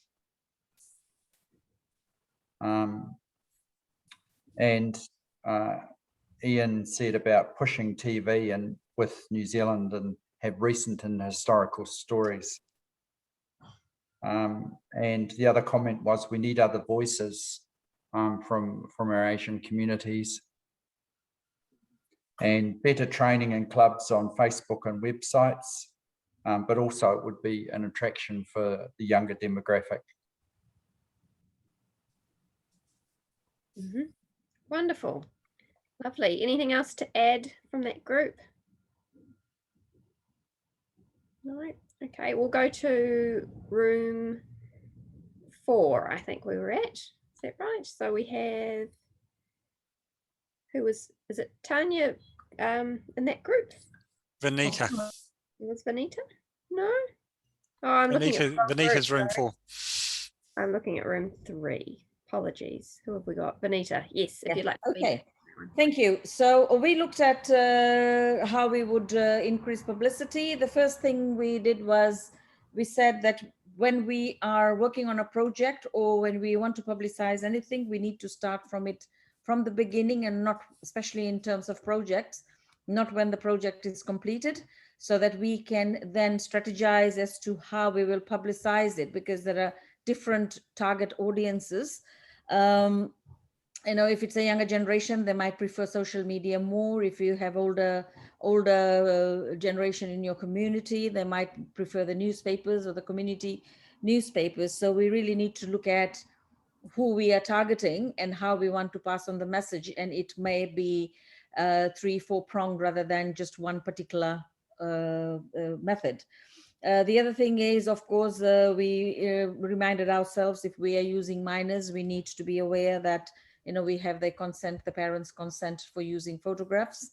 The other thing was to remind our old members when we are out and about doing things. Everybody carries a smartphone now so that people can capture pictures. We get all busy with the project, and then we realize at the end of it, maybe we haven't taken pictures for that particular project and the moment is lost. So we just need to ensure that we have all members taking some pictures so we can put it together and publicize it. The one thing that we also talked about is, if one member is sharing on their social media page, make sure you tag other members as well, because then they could share it as well, and then you reach more audiences.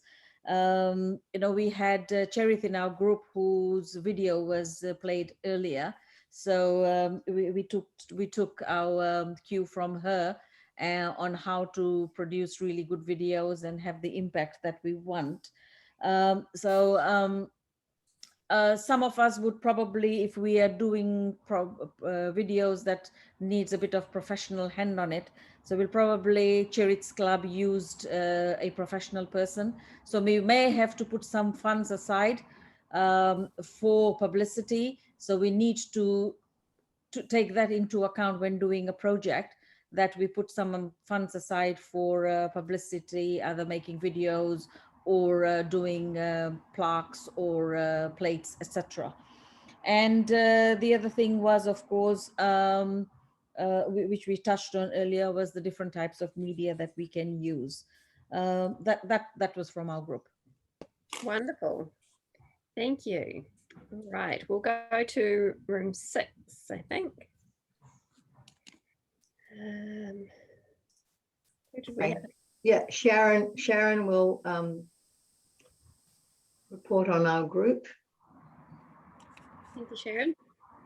Okay, well, a lot of those points our group had already discussed, so I'll try not to repeat ourselves. We discussed about Rotary public image, and Rotary's public image isn't just about what we think of ourselves, it's what people outside of Rotary think about us. That's really important, and that's what we refer to as our external image. Your internal communications are things like your bulletin newsletters and messages from your president, etc. So when you understand the importance of external and internal, the difference, that will help strengthen your impact in Rotary's public image. We also talked about increasing impact. Of course, Facebook is free, and the use of hashtagging that was just mentioned before. You might be doing a project for the hospice, so that might have 5,000 followers. So by using that hashtag, you will be able to increase your audience.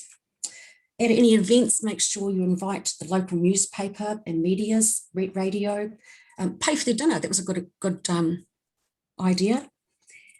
And make sure that those posts are all external. What else do we have in our group? Promoting your club's good work in the local news media and on social media can also engage your current members. So that'll make your current members feel really proud of themselves, and that's your retention and membership.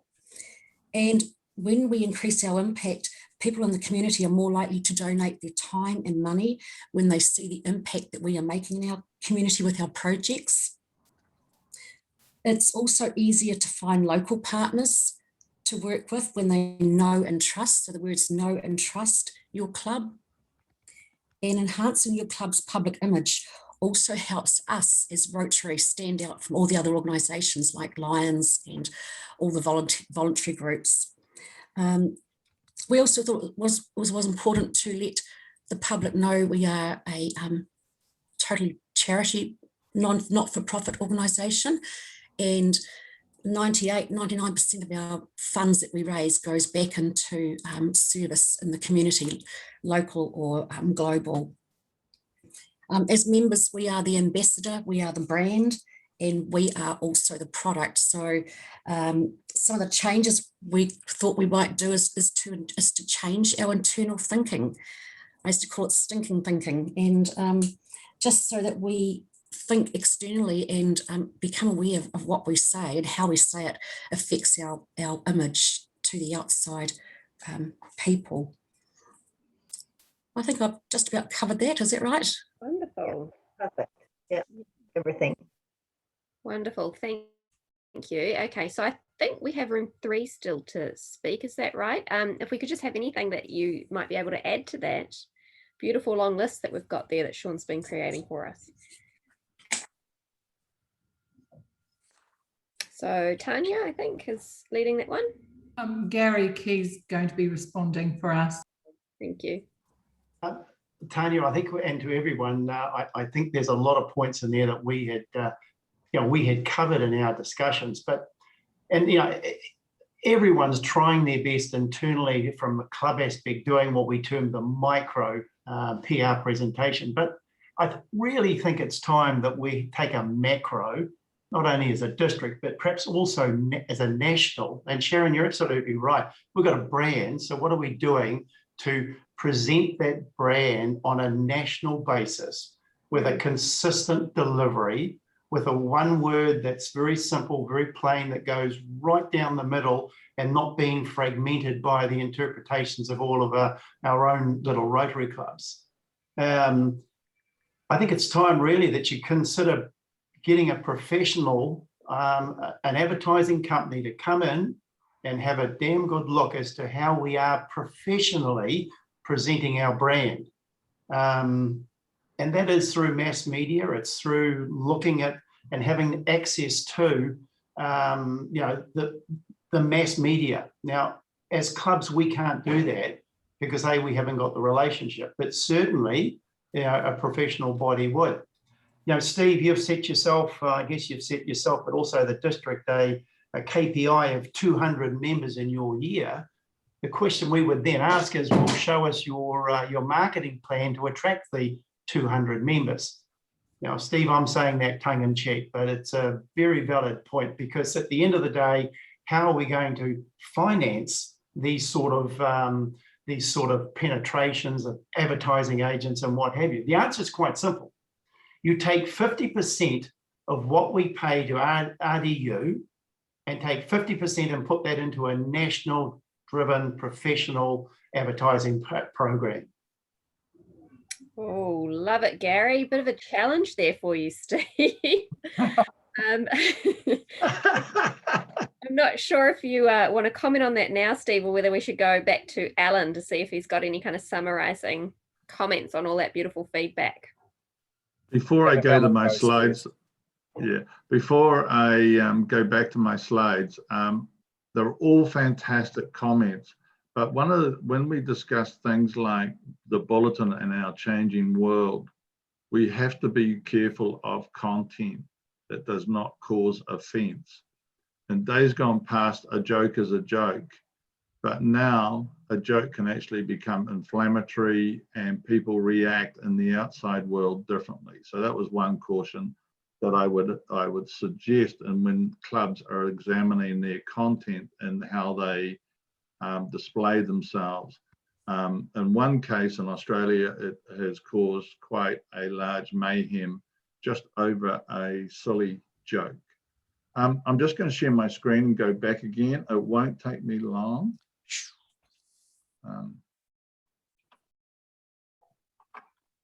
Where am I?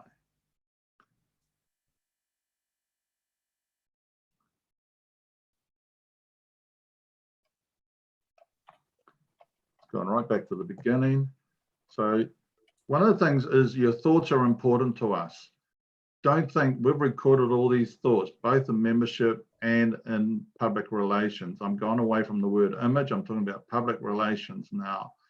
And Steve and myself are really working hard, as Gary said, on a strategy plan and working in unison with other people within our Rotary world at a higher level to ensure that we can maximize. I was in an event last night with the Papatoetoe Central Club, and there would have been at least 8 to 10 MPs in the room who all had influence in that room that gave us a political understanding of Rotary.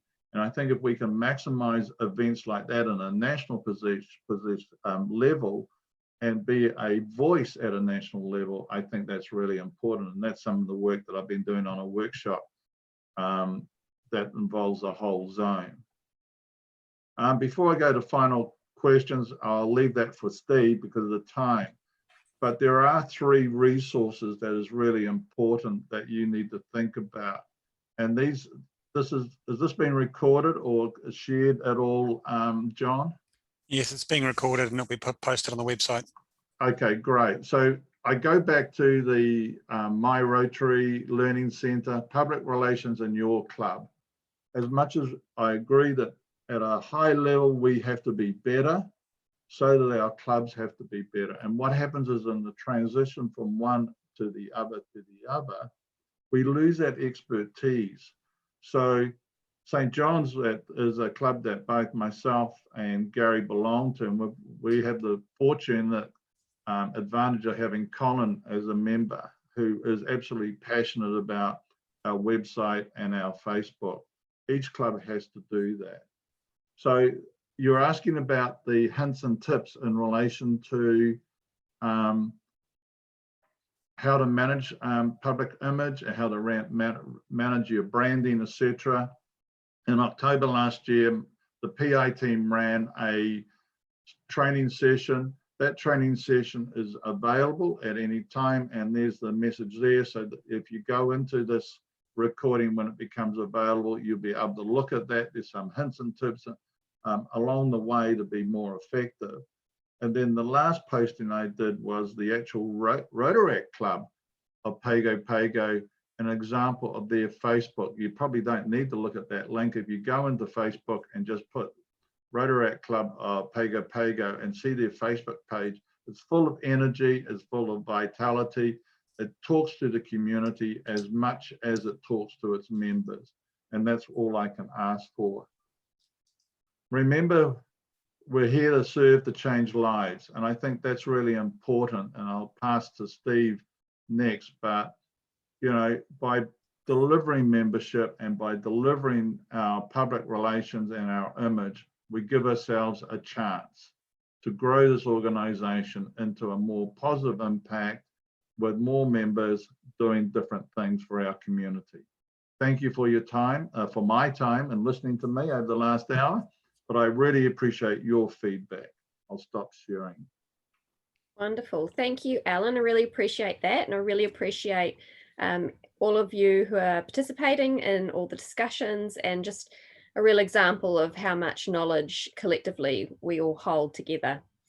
I think now we're going to, I might hand it over to Edith, who I think is running the next part, where we're going to come to a close. We're all going to leave shortly. I'd just like to reiterate on behalf of the LED team of District 9920, we have a link coming up in the chat from Mr. Sean Peacock.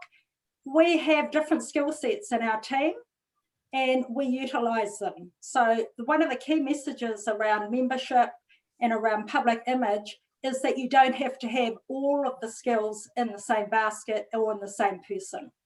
So utilise, find those champions, which is the has been the challenge, the whittle that's been put down by people in this meeting this afternoon, is the where to next. And based on the evidence, we are needing to do this together. So some of those key goals and looking at our data more closely will be about doing that. And in that format, I'd like to thank everyone for participating and coming online from the comforts of your own home to be part of our corridor and our solutions going forward. And in that, I'd like to hand over to DGE to sign off for part 2 of LED. Kia ora. Thank you, Edith. I'll answer Gary's question just quickly first.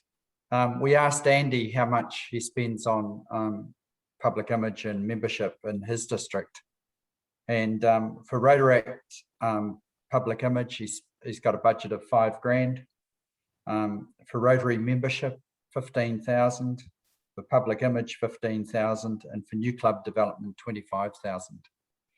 So Alan and I will be working on the budget in the next couple of weeks, but we've got a pretty clear indication from Andy Rajapaksa just how much money you actually do have to put into it. You're right, Gary. It does need a collective approach. In closing, I'd just like to thank the LED team of Edith, Ursula, Sean, John, especially John. It's fantastic what you've done for us, John. We couldn't have done it without you. And just to Alan and Craig and Vanita, just the support that I receive from the District Governors Train, it's really great. And to all of you, we hope you've learned something, that you have some takeaways, and that you're able to bring about some changes in your clubs. In terms of the DG train, we'll be working on the strategic plan.